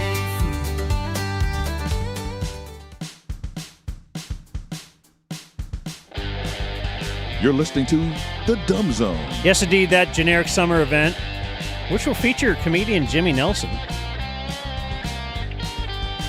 will be this Saturday. Presented by Qualish Roofing, supported by Community Mechanical, our HVAC company. Texas Trident, our garage door company.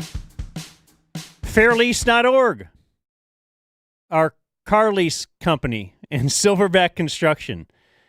They build stuff and things. We'll take care of you.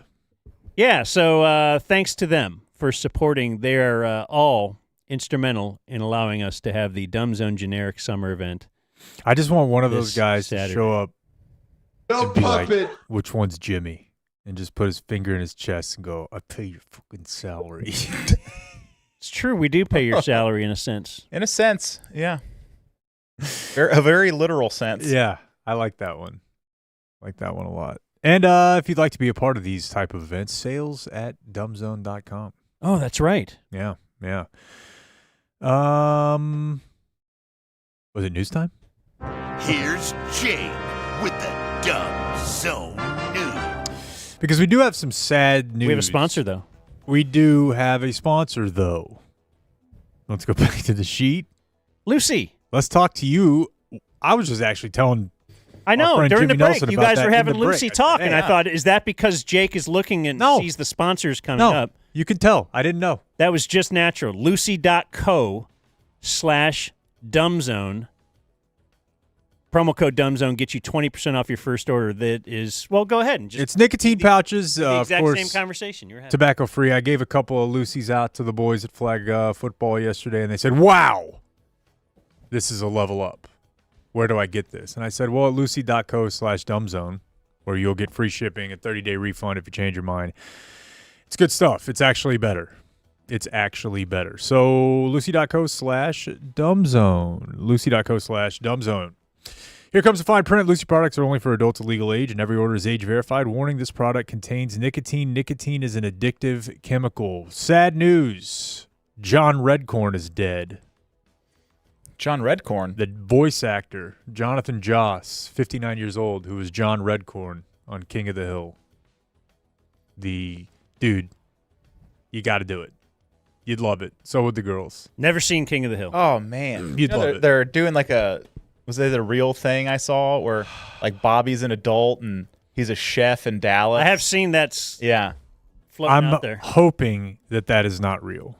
Oh, I'd love that. I think it is. Yeah. It's real. I know they're remaking it. I'm hoping that they had been in Dubai or something, and now Bobby's trans or something. Yeah, I don't know. It's gonna be good. Peggy, I've been jonesing for Peggy to talk about Hank's narrow urethra for years now. I just worry. I worry that they will ruin it. Mike Judge does good stuff. They did like an extra season recently, right? Did they not do like one?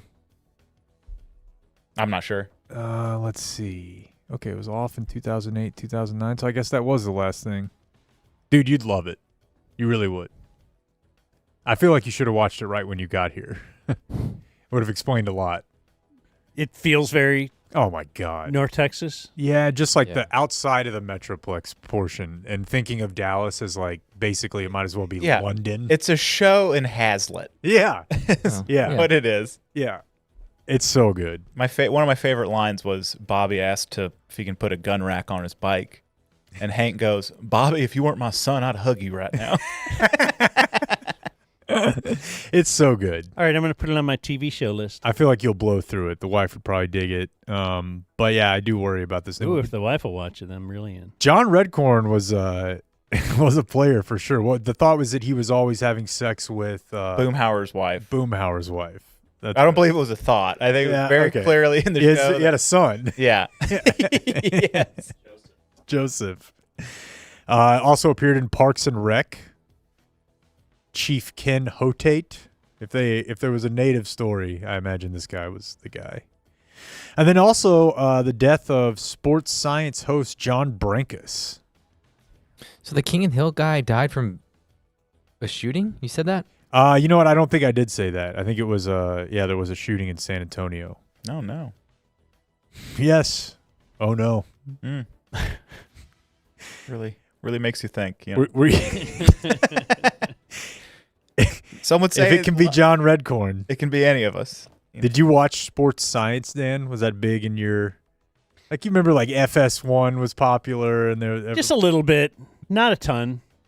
Were you really stoked on it? I mean, it's college, post-college era, where it's like, whoa, bro. Like, can 3 linemen push more than an elephant? I have wondered that. We're gonna find out. I mean, dude, yeah, I'm 23, 24 when it came out. It was tailor-made for me. But yeah, that ran for 3 seasons. You into it? I definitely remember watching it and them trying to recreate certain events that happened. Yeah. And like what percentage chance that had. And then the one that stuck out to me the most was, does having sex before a game help or hurt you? I was really into that episode. That is interesting. That was a big one with the coaches. You ever heard Mike Lervin's stance on that? No. He said, I would never have sex before like the day of a game, except if it was an EAN. Someone was like, what's an EAN? And he was like, Caucasian, Colombian.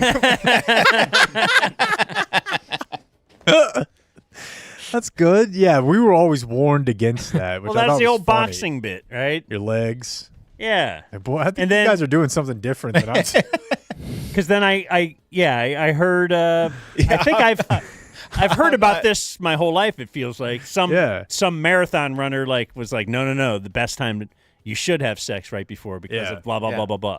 How hard are y'all coming? Yeah, no, you're like if your 17. knees are I'm weak like, I don't think it's going to stop me. What I'm doing will not affect my route running. I promise you.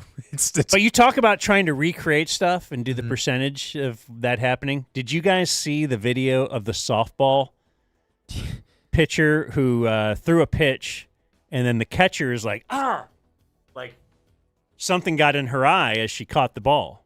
Did you guys see this? Mm-hmm. It's incredible. Yeah. It's so the softball pitcher throws a pitch. They show a slow motion replay of it because now even softball has like the best slow motion replay. Sure. Yes. Did you see it? I didn't see this. Okay, so the girl flings the pitch at the same time. You're kicking your back foot off the mound or whatever. That back foot kicked up some dirt, clumps of dirt and mud, and one of these clumps flew up towards the hitter. And right in the middle, like they showed the slow motion, the ball hits that little clump of dirt, and then that propelled it into the catcher's eye. Yeah, right into her eye. It's incredible, just the slow motion of that and the odds of that. Oh happening. my God! It's the lady version of Randy Johnson. It really does look like that. in The slow-mo. bird. Yeah. Yeah. Boy, if the bird happened with today's technology. Oh my God, that would be fantastic. HD, yeah. Yeah. Get Mythbusters on that one. Immediately, the bird has a shit coin. Yeah. Did they do that? I'll bet trying to- this guy did the Randy coin. Johnson thing. I'm sure he did. Yeah. Oh, it's funny.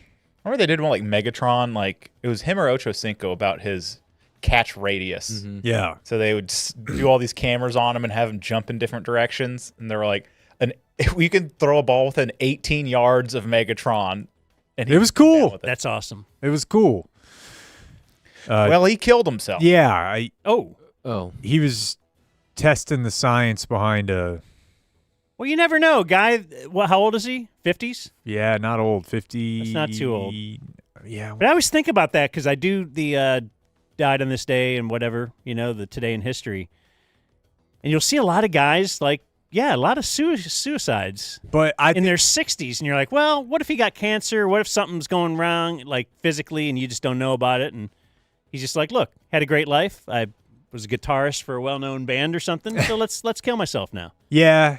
So once you get into the 60s and really any age terminal illness, you don't know. But this dude had been depressed for some time.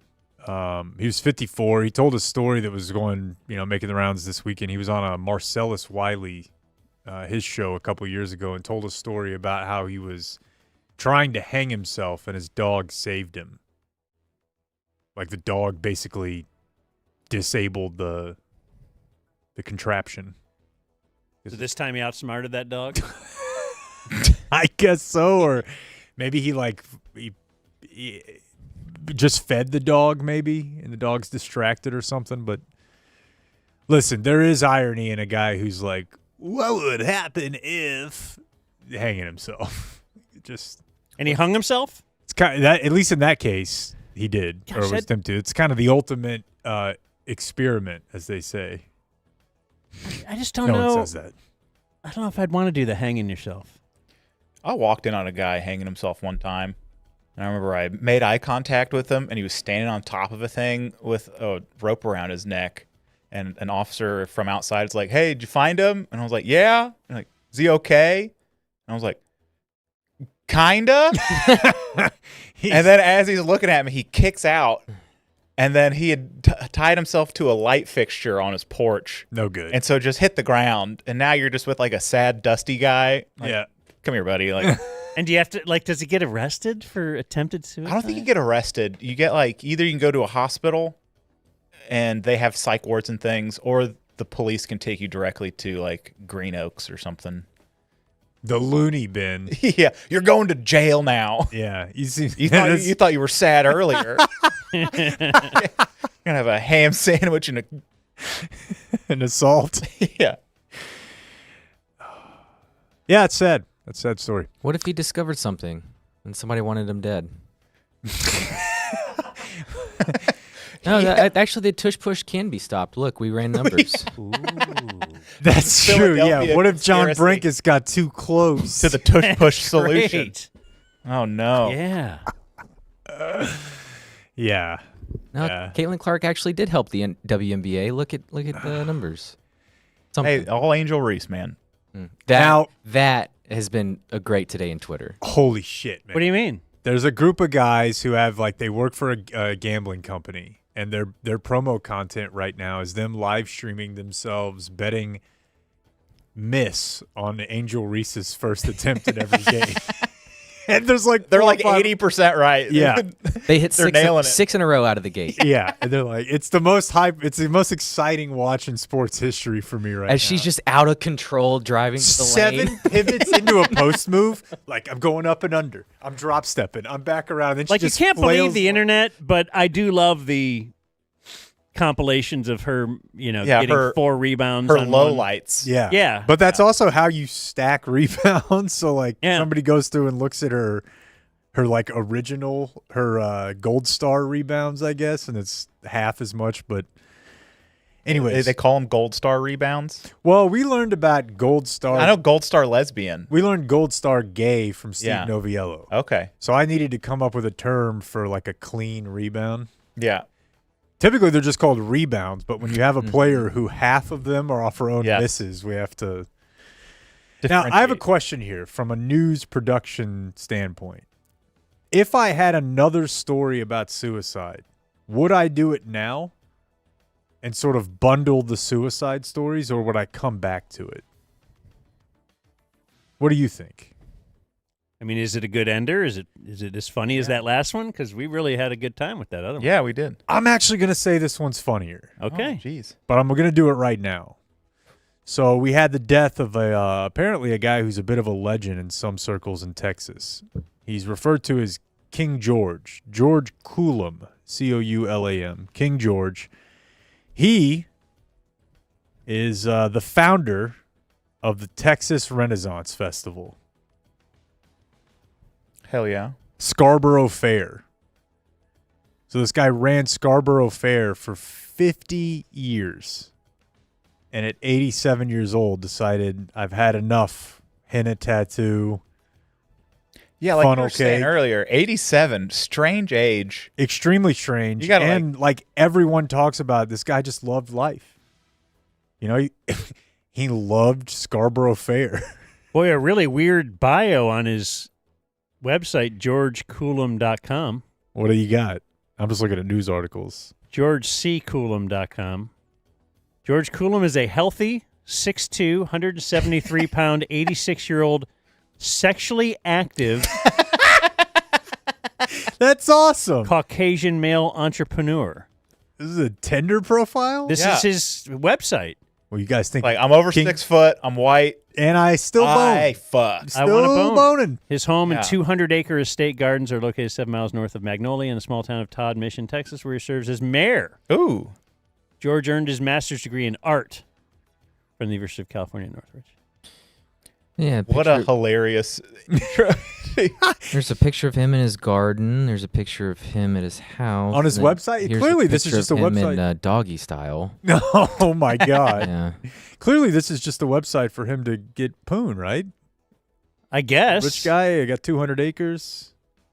Like, this guy's getting more than I am. Oh, well, that's not even a... Except Well, not now. now. Yeah. Yeah. There's a necrophiliac out there. Now you're tied. Or if he was Muslim and they're right, those guys are supposed to be slaying... They're getting all the virgins, though, right? Yeah. But I don't know. I've always been... Wait, what's the funny part? Well, Yeah, I just think it's... You did lead this. I part, actually but- think it's hilarious because I just have a really weird place in my mind for the Renaissance Fair. And I would assume that somebody who's really into it doesn't kill themselves at the end of it. It would be like if you found out, like, I don't know, Blippy Well, or maybe he quit running it, and he was like, if That's I all don't I have do. if I don't have busty wenches around me, I don't see the point in living. That is what it is. Busty wenches. Yeah. He's like, I got to get online, get some more of these wenches around. I feel like Trey goes to Scarborough Fair a lot. Cray Trey. Like, what is it? Well, so the Wolf used to do a lot of remotes out there. Okay. What is a Ren Fair? Yeah, I mean, I've been when I was a kid, but, like, is it... What's the movie with McLovin in it? Role models. Yes. Yeah. That's Great movie. Paul Rudd. that's LARPing. That's LARPing, though, yeah. That's But different. It's similar. There is but- a LARP element of LARPing in Ren Fair. Oh, for sure. Yeah. But I didn't mind doing those shows because, you know, for a lot of the remotes, you set it up and then you play a little tablet game for 4 hours. But that one, just seeing some of the people that would walk into there and some of their costumes and mannerisms, and it was insane. And then they'd get a funnel cake. Just so random. But it's basically just a trip back to Renaissance era. Yeah. And you're, I don't know. They're absolutely bringing this into the bedroom, though, right? I certainly hope so. For sure. Yeah. I mean, let's not Some stockade. let's action. not BS here. The corset slaps. That's like historically one of the hotter things we've had Yeah. attire wise. You know, I think it was probably pretty uncomfortable, but yeah, you got to be bringing it into the bedroom. A lot of goths. A lot of goths. Yeah. Well, I don't know. Again, it's Maybe I'll get into it. I'm trying to find something for Dan here. Yeah. Yeah. Let's see here. This is a fun one. Doesn't involve a suicide. 3 Texas men were arrested in Illinois as part of a jugging scheme. Do you know what that is? Jugging. Yeah. No. It's a dressed up term for robbery, but it's basically just watching people withdraw from the ATM and then following them. Okay. So the reason I wanted to do this story is this is 3 dudes from different parts of Texas. One from Houston, one from Dallas, and one from Windermere outside Austin. And they're doing this jugging crime in Illinois. It just makes me think, how many shitty motel rooms across the country right now are full of just like 3 guys trying to hit a lick across the country? Like just 3 guys that are like, that's what we're doing. We're just traveling, trying to do robberies. Just trying to do a little ATM robbery. Like those guys ended up in Illinois. It clearly, to use the Dan McDowell logic, it had been working somewhere. Yeah. Like they ended up there. How'd they get busted? Just eventually you get caught doing these things? Yeah. I think it being Live by the sword, die by the sword. Yeah. They found the vehicle. I'm thrown off by the term jugging. I was waiting for a, Yeah, why do they call it that? I was don't waiting know. for a Juggalo reference, like they're Boof and Fago or something. You know? Yeah, I don't know why. That's just good old fashioned robbery. Yeah, I guess it's just the staking out the ATM thing. Do you guys ever feel weird in that situation? Like a sitting duck a little bit? Like if somebody's standing right near you? Well, like the ATM I go to a Wells Fargo and it's in Grapevine and it's like really shitty. the ATM's old and busted. It's like a broken down part of the bank. Yeah. And I just always feel it's kind of a way. It's like, this is just where you drive up to get money. I can't tell you the last time I went to an ATM. I was about to say, I don't get cash very often anymore. Used to always want to have a bit of cash on me just in case you needed it for a tip or something. Walking around money. Yeah. Little petty cash. Yeah. Last time I got cash out was recently, but it was the first time in a long time, and it was for the babysitter. Who, by the way, dude, she'll also come over and feed the cat, play with the dog, let the dog out. I am set with this kid. You have a new teenage kid? Yeah. Dropped in your neighborhood? Down the street. That's beautiful. Competitive rates. What are the rates these days for an hour of babysitting? She asked for $13. What a specific number. I feel like that's low, and that isn't interesting. Yeah. And I believe we ended up paying. Like, I've been doing this for a minute. You say 15, they haggle you. Yeah, 12, I'm worth more than that. She that's what she asked for to come over and do the animals too. We're like, we'll give you 20. You pay her more to feed the animals than watch the kids? Right. That's per hour for the kids, though. I see. Okay, and our final story here. I'm curious to see if Jimmy's ever experienced anything like this in his line of work. Okay. Okay, so we're going to go to Tyler, Texas here. Ooh, Rose City Comedy Club. Good spot. That's right. By the way, I just wanted to be known that he has been here for 2 hours and has not promoted the show he has Thursday, which I found out about. It's Addison Improv. From his website. Yeah. When I was preparing. Which you, too, can learn about all my shows at my website, jimmynelsoncomedy.com. Yes. That's right. It says here, what is your height and weight? Because you're pretty tall. 6'3".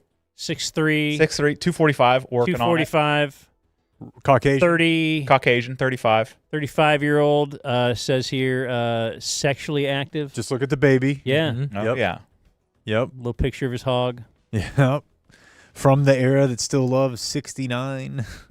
Yeah. So Tyler, Texas, we're out East Texas way. Do you guys remember the brief reality show hit that was centered around Golden Gate Funeral Homes? Oh, man, there's one of those by my fire station, Golden Gate. Yes, we were into it, right? Oh, yeah. Did a couple of segments. Donovan was really into it, and it was insane. It was the funeral homes. I believe typically here you're stereotyping black folks as people who really want an ornate funeral. Now, again, my mom wants chips and salsa at hers, so we're casting no stones here. But, like, there was a guy who wanted white suits, pastel colors. Yeah, birds. It's the right picture. Birds.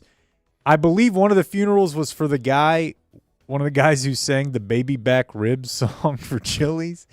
And they had, instead of a chocolate fountain, like a rib sauce fountain. Incredible. Hell yeah. Everyone had a rib. Yeah. That's awesome. They had a smoker going. That is awesome. There was a lot of controversy. There was all sorts of just drama. So this is what this story reminds me of. A woman in East Texas was arrested for stealing a wig off of a human corpse that had been prepared for burial. Well, they don't really need it. No. Yeah. So this woman is described in the story as a local transient who had trans. Yeah, it's a hot button issue right now. Isn't that? I don't even know if any of those stories were true, but like all the transportation or other transmission type things that Doge cut because they're like gay. Trans. So yeah, the local unhoused that the funeral home is familiar with. So they'd prepared this woman's body on May 22nd for burial. And 23rd, they go back in. There's no wig. The woman hangs out around the funeral home. She's wearing the wig. Like, I've had this for years. What are you talking about? They're like, come on. What's her name? Tanya. 55, Tanya Annette Boyd. But you want to talk about a King of the Hill name. Yeah. Tanya Annette Boyd. But yeah, they lock her up for stealing the wig. Little grave robbing, you know? Yeah. It's an old crime. It's nice to see it still around. Like, the kids are still out there 69ing, according to Henry over here. And people are still pilfering corpses. That's nice. That is nice. We just did a podcast about grave robbing, and it was my favorite one was Abraham Lincoln. Got robbed? Yeah, a bunch of guys tried to steal his corpse and ransom it. Huh. Yeah, which I don't think they would have won that one. But the fun part of the story is they have an informant that tells everyone what's going on. So all these agents are like laying in wait for them to, in the act of committing the crime, then arrest them. And they don't have any equipment to like break the lock. So they have to file it down, which takes like an hour and a half. And then they can't pick up the top of the coffin because it's like 500 pounds. So it takes them like 3 or 4 hours. It's a super tough crime to practice for. Yes. Like, you'd be caught if you were like, I need a casket. I'm in this small town. I'm going to do a fake burial. Like, you can't go Ocean's 11 and create a mock-up there.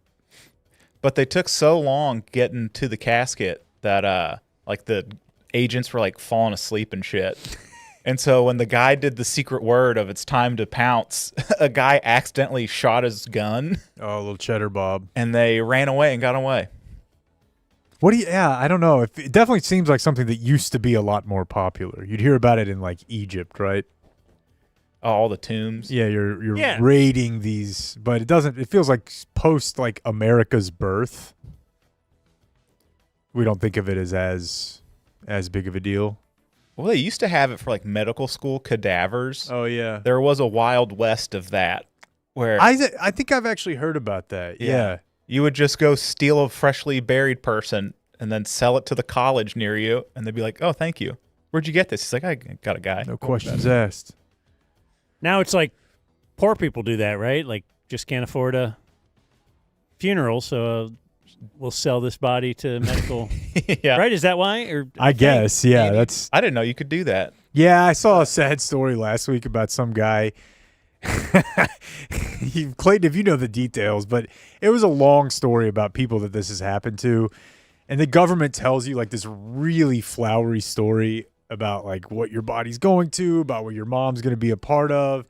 And this guy like just somehow a journalist found a video of his mom like being strapped to a chair and blown up like by like a bunch of like super high tech government weapons. Yeah, what is bodies just like Terminator should they put melting. those bodies in instead of crash test dummies? Yeah, I don't know. To see exactly what's going to happen. Yeah, you don't get to pick what experiment your body goes to. Right. That's the thing. They make it seem like it's like you're definitely going to save 8-year-old Fabian who right. Yeah, no, you're getting lit up by a 19-year-old who just drank his 5th Monster Energy of the day. We're gonna whack this one with hammers. Yeah. He's like, I don't know. For science. The boys are bored. That would have been a good sports science. That would have been. Yeah. There's your news. Oh, action packed. The Dumb Zone News. Like and subscribe. What do you like and subscribe to? It doesn't make any sense. Make any sense. So today in history will be brought to us by Qualys. You may think Qualys, oh, that's just a company that sponsors generic summer events. No. But there's so much more. Yeah, they're actually like a roofing company and construction, I understand. Like they could make you a carport. Maybe like a upper deck. I don't know. Why don't you call them and get off my ass? Yeah. They're great. Qualys they really Roofing, 817-500-9008 or QualisGC.com. Get that maintenance done. Get them to come out and give you a check. If you get that inspection done, they'll hook you up with some merch. If you get a roof, they'll hook you up with a sit-in. There you go. And if you don't need a roof, let's say your fence got damaged in a storm, they'll do that. They'll restain it. They restain my garage door. They do that whole general construction means a lot. They do it all. That's what GC means? Yeah. Replace my window screens. Damn, I never they knew do what it all, GC man. meant. I thought it was just like two cool letters that rhymed with DZ. And they were like, yeah, we just want to be involved with you guys. Synergy. Anyways. The Dumb Zone presents. Thanks, Paul. No viewer mail birthdays on this day. So we jump right into the stuff. Monday, June 2nd. On this date, in 1886. Oh, Jimmy. This is a big one for Jake. The only president to ever get married. Oh, wow. In the executive mansion. on this day in 1886 was President Grover Cleveland. You know the bit here? I don't. Is he the big fat one, or is that Garfield? That was Taft. He married someone named Frances Folsom. So Grover was a big boy, but he's not the biggest of boys. But his wife that he married here, so he's 49. Yeah. She's 21. Okay. Which is, you're like, man, I don't know. It's the times. So how old would he have been when she was born then? 28. 28. So Yeah. you kind of think, wow, that's weird to think. Somewhere my wife's being born. That's weird to think. It's like Belichick was like 40 or whatever when his He had right? 3 Super Bowls already. Yeah, he was 50 actually when his wife was born. So Yeah. and you just think that's weird enough. Yeah. Now. Then you add in this element that Grover had known her family for some time, sometime dating back to when she was born. Okay. And he would always bring her gifts and like treat her like his own. And then when she turned 18 or 19. Yeah, he called dibs early. Like if you had heard Belichick held he would hold her as a baby. I'm going to fuck this baby one day. Like, I can't wait. Then I'm gonna wait. I'm not gonna just wait. you held her, I'm but no then you dirtbag. also were at her second birthday party. Yeah, like he was involved her whole life. You gave her a gift when she turned 10. He raised his wife. Yeah. And think about it. If you think got about to it do it too. yourself sometime. Think about it too. Like if you were her dad and you're like, God damn, Grover's a little much. He's gonna be president. What are you gonna do? You can't do anything. Imagine. You just have to take it. Hey, Grover's here for his Sunday with my 6-year-old. Go for it. On this day in 1924, Calvin Coolidge, he's also president at the time. Now, at this time. That's a sick name. Calvin Coolidge. He signs a measure which, this is really funny to me. So this guaranteed American citizenship for all Native Americans born within the U.S. territorial limits. You guys, you're not going to believe it. We think you're people now. Congress had to pass it, and then What's President left of you? Coolidge signed Yeah. it. Like, all right, sorry for we killed pretty much everybody in your whole lineage and everything. You're waiting to vote. Stay in line. How do you feel about blackjack? Boy, but I'll tell you what. Yeah. You are a U.S. citizen. From this day forth. Good as gold. And the stand stood up and started slow clapping. Yeah. Yeah. You're a Native American. Yeah. You're an born American. here, so we will grant you. We will. Very white of you. It is a to give tricky them- one. I'm not saying what we, meaning the Caucasus Mountain people, did to the natives was right, but there is when you start thinking through history, who's right. Most places had people in them when other people arrived at them. Oh yeah. So it's just a weird. No, everybody's wrong. They didn't want it enough. That's right. It's So, the will to win. Goes to show. On this day in 1981, the video arcade game Donkey Kong was released. Holds up. On this day in 2010, a legendary perfect game lost. Armando Galarraga was the pitcher for the Tigers. 2 outs in the 9th inning, playing the Indians, and a blown call by umpire Jim Joyce at first base, where he called him safe. And he was clearly out, but there was no replay or anything. That's a tough one. Did you see yesterday the yes hitter? We're making fun of that one pitcher. Diamondbacks. I don't know how to pronounce his last name. Never have. It looks like fart. But he went. His technical line is 0.0 innings pitched, 6 hits allowed, 8 runs allowed, 2 hit by pitch, 8 batters faced, all of whom scored. Oh my God! It's got to be That's an record. infinity ERA. Yeah, there's for that outing. I believe there are 2 other happens that they have. 2 other times in history they've seen a stat line that they're determining the yes hitter. By the way, can I tell you something that bothers me about baseball box scores? If you go 6 1/3, it shouldn't say 6.1. It's always driven me crazy, but now that I look Should at it say 6.3? I think it should. I think it should. And then would the next one say 6.7? Because technically, you have to round up. Yeah. But it's unstable. In what other scenario do we use the decimal system and then just be like, people know what it means? Yeah. 0.1. It's like, no. 0.1 would be like, I don't even know how you do it. 1 pit. I don't know. Bothers me. Back to Today in History. On this very day in 2011. John Brenkus is dead. I'm having a tough time. Dirk Nowitzki makes the tie-breaking layup with 3.6 seconds left as the Mavs come back from 15 points down in the fourth quarter to beat the Heat 95-93, tie the NBA Finals at 1 game apiece. They had outscored the Heat 22-5 down the stretch and get the biggest comeback win in an NBA Finals since 1992. Incredible. I was there. I was not feeling great about the Mavs' chances, though, at this time, just because I think they got blown out in Game 1. Mm-hmm. You're getting blown out again in Game 2, and then you have to have a miraculous comeback. So that just felt, we've seen it many times. That's your one shot. That the Dallas Stars. Yeah, they just got blown out. They got outplayed that last series. Yeah. But the one game that they won, they were actually getting blown out, right? Yeah, had a 5-minute flurry. And so that's kind of the way I felt about the Mavs at that point. But none of it seemed real until it happened. That was so a very great. fun experience. What a for me. run. I was in Costa Rica. It was the first trip I ever took with my wife. And we were staying at a place at the same place as something called Young Black Professionals, which is just like it's a professional organization for networking and that sort of thing. And so it's like 80 black people, like in their 20s.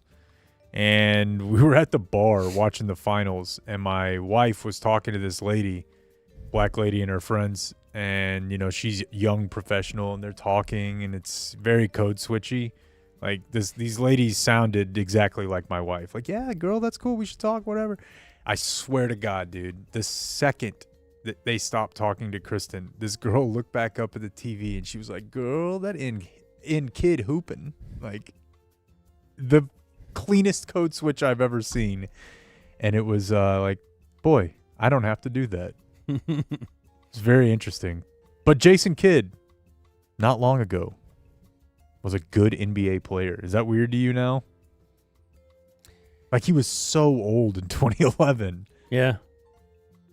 And then kind of tried to keep playing.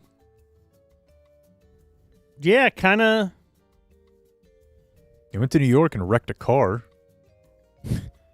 Yeah, that sucked. He man. did. That just sucked when the whole thing broke up. All of it. Where am I? Oh. Other birthdays today include Lucky Whitehead is 33. Man. Blitz! Lucky Whitehead. Do you know the story of Lucky Whitehead? Not a specific one. A Or Dallas is he Cowboy. always late? Oh, I'm thinking of a different guy. Dallas Cowboy wide receiver. Undrafted. Who at one point had a pit bull. Yeah. Which was kidnapped. And it was a big news story for a few days. And then they found out a local rapper had his pit bull. Bugatti Casino. That was the dog's name or the rapper? That's Fort Worth rapper Bugatti Casino. Okay. The dog was Blitz. Yeah. Nice. And it was just a big mystery for a couple days where the dog was. This guy, the rapper, bought the dog. Yeah, he bought the dog for But like he's like, somebody stole this quite dog. a bit of money. Like a lot, 20 grand or something. Oh, my God. Yeah. And then, yes, You then can just Lucky find wanted pickles. it back, and then it was a big thing, and the rapper's like, look, I didn't steal your dog. And then we had Bugatti Casino on the show. And he's like, We did the next day, right? it was awesome. Yeah. And then Your given name? Mr. Casino on line 4 here. and this was also in the era when the podcast Serial was real hot. Oh, yeah. Do you remember the Serial Yeah. podcast? Praise. The murders. With Sarah Koenig, and it was so hot. They were spoofing it on SNL and whatnot, and we also thought this was kind of a serial type case. Yeah, I mean, I got a call the first night it happened. That Sunday, when I was coming back, I was in Fort Lauderdale Airport. They called and said, "What's up?"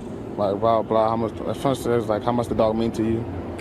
And I was like, "Who is this? Like, where my dog at?" They was like, "Nah, you gotta You want the dog back, you got to cut a check. Previously on Serial. Cowboys wide receiver Rodney Lucky Whitehead says that his puppy is being held for ransom. Addison police are investigating after his dog Blitz was taken from his Addison home. It's killing me. You know, it hurts because I don't know how he's being treated. You know, I wasn't here to protect him. And, you know, it's sickening. Lucky Whitehead is convinced this is happening to him because he's a Dallas Cowboy. This is a Global Tellink prepaid call from... Blitz! I ain't stole no dog. Hell is you talking about? We ain't stole no motherfucking dog. Come on, bro. Y'all people crazy as hell, bro. Whitehead says he is stepping up security. This is not how he wanted to head into training camp at Oxnard next week. From This American Life and WBEZ Chicago, it's Serial. One story told week by week. I'm Sarah Koenig. That was a great season of Serial. Yeah. Well done. That was really well done. Fantastic. We should reach out to him. You remember Bugatti Casino? Both of them. We should try to have them on together. Get them on together. Like, hey, let's go. Bury the hatchet here. What happened? Let's do that. It's a great. I think it'd be awesome. What can we call that? Think about it. Well, you remember how his career with the Cowboys ended, don't you? Yesterday we made a decision that was in the best interest of the Dallas Cowboys. Yeah, they cut him, but based on like a false identity thing. Someone stole his wallet. Yeah. Someone identity. named Lucky Whitehead. Yeah.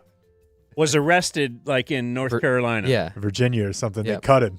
And the Cowboys just cut him the next day, and then it turns out it wasn't that. And they're like, you know what? We're fucking tired of We're it, still dude. done with him. Like the dog thing. There's a lot going on over here. Crazy. Let's get him on. Will you write that down? You're not going to, are you? I couldn't find Bugatti Casino on Instagram. See, these days. Oh, really? He used to be on Twitter. I asked him to write it down. Yeah, now you have He used to. to tell him stuff. Now he just Looks has his like- own mind. Freddie Adu is 36. Oh, I spelled it wrong. Way to go, Henry. How would you misspell Bugatti Casino? Well, I mean, how do you think Bugatti Casino spells it? Just don't be an idiot. Jeez. Eddie Lacy is 35. Wow. Gary Bettman is 73. Dan. That's an all-time McDowell classic. There's no reason we can't play that, right? If we wanted to play that right now, who's to say? Yeah, I think we could. Okay. It's on the unticket and everything, but I tried to high-five him when... So the NHL had their lockout in what year? It's probably 06 or something. I don't know. And show Dan was on had the commissioner on. He was in town for like opening night to get back to work. And like they had killed the players in the negotiations. And Dan was like, yeah, we're back to work. Looks like you won that one. Tried to high-five the commissioner. And he's like, we're not going to be high-fiving. We won on high-five. negotiations. Great. It looks like you won that one. That'll show him. Suit. That's the only thing I ever would say. I had no other bits, but because you won that one was a good bit with Donnie Nelson too. That I don't know that you had no other bits, but mentioning that the Mavericks won the Dirk Robert Tractor Trailer trade the day Robert Tractor Trailer died was the Mavs did win that trade at that point. Right. Donnie reacted a little more jovial. Yeah. Jovially. In a humorous mode. Abby Wambach is 45. Does she have a Kempsman? Did she like beat up her No, that's confusing soccer stars? Mm-hmm. Yeah, you're confusing her with roast beef. With roast beef. I don't even know. All Hope Solo? Hope Solo. Oh, how'd you know? We get there. Say roast beef. I've seen some beat up butthole of hers. Oh my God. Well, we all saw her. She beat up her tight end boyfriend. He played for the Seahawks, and she kicked his ass a bunch of times. Wrestler Lex Luger is 67. He used to make his pecs pop. Do that in the mirror. Jerry Mathers is 77. That does not feel like a Henry birthday of the day. You know who he is? Mm-mm. You do. Oh, he's Beaver? Yeah. Leave it to Beaver. Dennis. Okay, I'm just thinking in my head of ways to use him. Like, what Intern Henry? What if Henry had to review like 6 episodes of Leave It. Like would his brain melt if he tried to make sense? I was thinking that just for Leave Blake. It to Beaver. Make Blake watch an episode, but sure, yeah, let's do it. Like episode 1, it didn't slap. Yeah, yeah. Yeah. But that was well before me. I mean, that's like I know. I don't know if my mom was a little kid when Leave It to Beaver was on.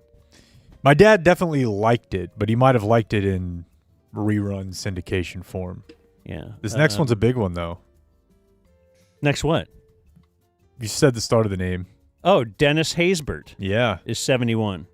Serrano. Pedro Serrano in Major League. The president.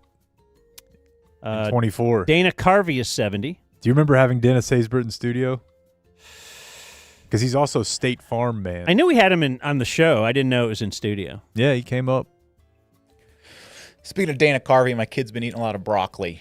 And broccoli. Boy, every time I'd make him broccoli, I go, chop him broccoli. Yeah, you can't. You can't He's not. got to do it. It's a blast. You can teach kids to like broccoli when they're little. Oh, yeah. My kids were really stoked I on think it. he just likes everything. There's That's the nothing he thing. doesn't like. I don't know how we fell out of it. We didn't stop serving it. You know, she would eat it. Now she doesn't. I don't get it. Wayne Brady, 53. Oh, my God. Is Wayne Brady going to have to choke a bitch? What a skit. What a skit. I recently watched all the that whole series again. I think he's genuinely, like, very, very funny. My runner-up for birthday of the day, before we even get to Henry birthdays of the day, would be Brian Regan, 67. Brian Regan. Comedian? Yeah. You a fan? Oh, yeah. I love Brian Regan. Yeah, that guy. I never. Yeah, he's all crazy. I had never heard of him until like 2 years ago. Same. Yeah, he's one of those dudes that he like never did any big TV stuff, but like he does theaters and shit. He's been like selling a lot of tickets for a long time. That's what's weird. And it was kind of just you don't. I never heard of him. Yeah, I was watching I was rolling through the whole Norm Macdonald show archives, like his YouTube show. I need to do that so bad. And somebody was talking, they were talking comedians that Norm likes, and he said Brian Regan is like his favorite comedian. I'm like, Norm Macdonald's favorite comedian is some guy I've never heard of. I have to go look up Brian Regan. Yes, Yeah. and then the first video I find, he's in like a huge hall. He's I'm got like 8 million views. And you're like, Yeah, like- where did this come from? and then I've been rolling through his stuff. He's awesome. Yeah, like he's very good. incredible. If I listen to him too much, I'll start doing the dumb voice. Yeah. It's so much fun to do. His mannerisms are kind of, when you first watched him, it was kind of Jim Carrey to me. Mm-hmm. Like he's very animated Yeah. face and I guess once you think about it, you realize it, but you don't he's not labeled a clean comic, but he very is. much is, yeah. He never swears or anything. Like, I don't know. He's brilliant. He's unbelievable. I'm pro Brian Regan. Is he going to be at the summer event or? No. Kind of best we could do. But if Jimmy watches enough Brian Regan this week, he'll start doing the voice. Due to some budgetary constraints, I'm going to be there, guys. No, I don't know how this guy flew under my radar. That's a thing for me in general. We could talk about this another day, but like when I fire up HBO or Netflix and I see comedians, I'm like, how do I not know this person? Like, I feel like I'm extremely plugged in. Like it's like there's the big names that like are household names, and there's like 6 of those, and then the rest of it, like you can have giant careers and like you're a celebrity like 2 days a week. It's kind of interesting. Yeah, there was somebody on there the other day that I'm like, several of them. I'm like, I've never heard of this person. Our birthday of the day is going to be Zachary Quinto. Is 48. Wow. The man who delivered the slap in the pilot episode of the award-winning series, The Slap. The Slap. And of course, that was Dude. one of our big ideas. We were going to watch the entire series and review it. And we watched episode 1, reviewed it, played audio. It was awesome. We did it with like, Jub, which was... And we never watched another one. No, I watched a couple. We never talked about it. It is a hilarious show. And Clayton has an idea for us to like reshoot it with like The Slap? Dumb Zone Universe. That's a great idea. At least just, you know the premise? That's great. I know somebody slaps somebody and they have to. Would we get to Well slap done. Blake or Henry or something? Or Oh, yeah. So I think it's based on an Australian show, but it's just there's a big family. In the American one, it's a Greek family, so they're real loud. They drink a lot, and they're having a family party. and one of their kids is like, what's his name, Victor or Hugo? Hugo, I think. Little Hugo. asshole. Just breaking 45 like records and just knocking stuff over, and his uncle backhands him. Yeah.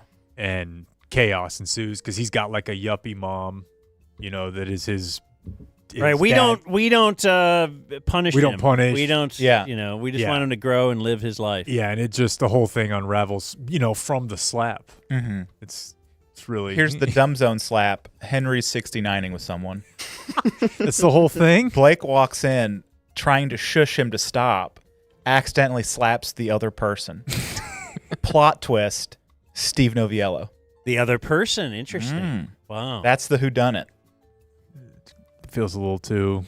Well, it's your state. This is whiteboard. We're just right. throwing Nothing's a ideas bad out, idea. right? Nothing's a bad idea. Yeah, just chit-chatting. And All right. Remember this? Was it the guy that delivered the slap was also into the babysitter who was like 18? No, that was the guy who was trying to hold it all together. Okay. But, his wife had hired a babysitter, but he's nailing the babysitter. Yeah, he missed the slap because they were getting it on under the deck or something. That's right. Yeah. I'll be that guy. Yeah. In our recreation. Now, Henry birthday of the day. So we started this last week. Henry is, how old are you, Henry? 21. Not 20.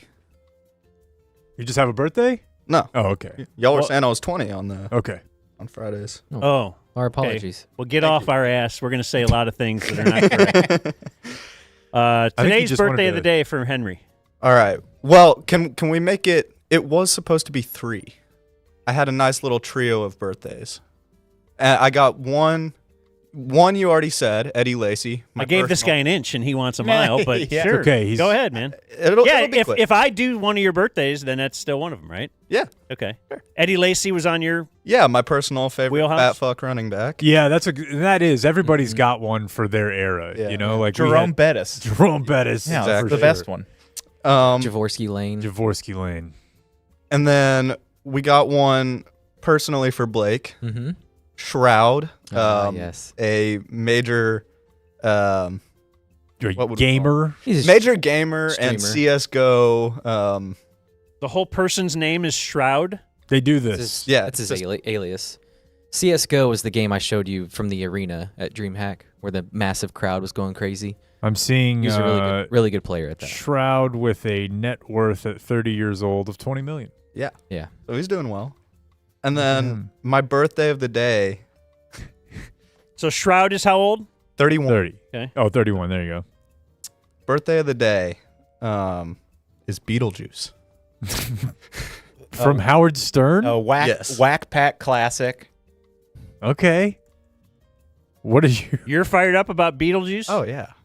I mean, even I've seen a lot of Beetlejuice. Are you a Stern guy? Yeah. Okay, I don't know. I do think his probably through clips. His high horse he's got that's on the thing. later most in life. Most of the older things that my generation sees is probably just through like clips. Sadly. Have you ever seen The Godfather? No.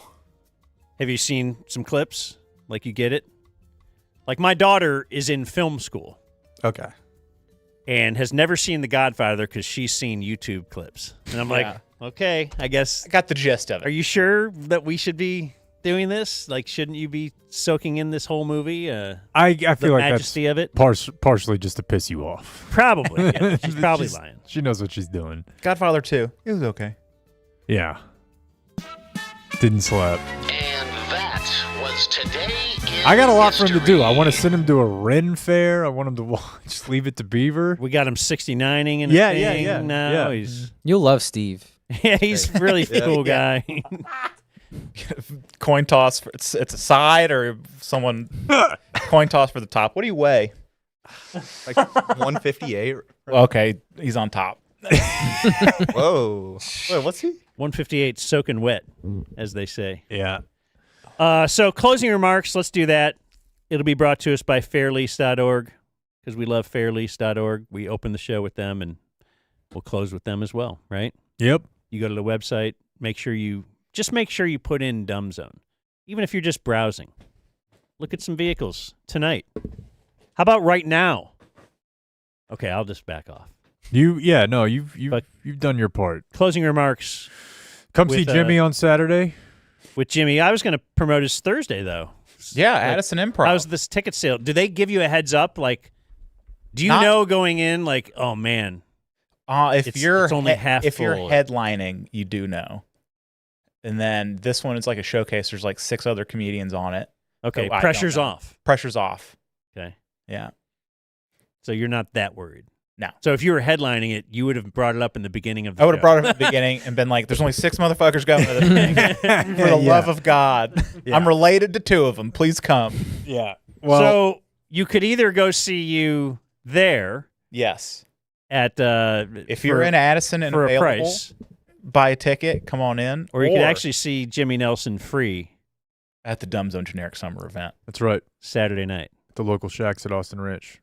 Presented by Qualis Roofing. Oh, yes. Give their newest sales associate, Justin McKinney, a call for any of your roofing needs.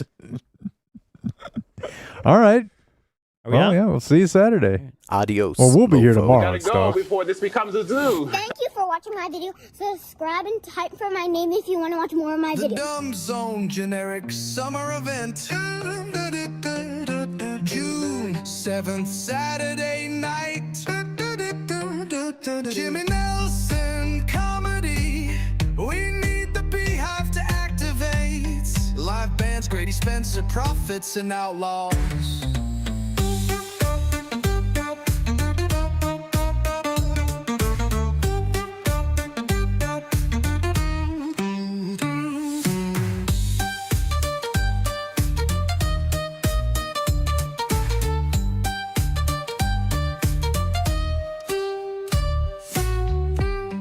The Dumb Zone Generic Summer Event.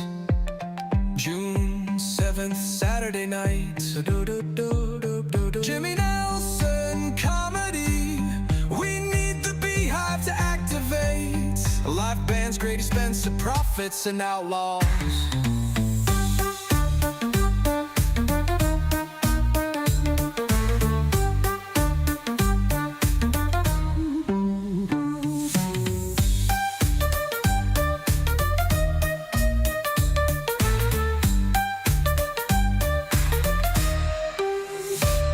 Jimmy Nelson comedy. We need the Beehive to activate. Live bands, Grady Spencer, Prophets and Outlaws.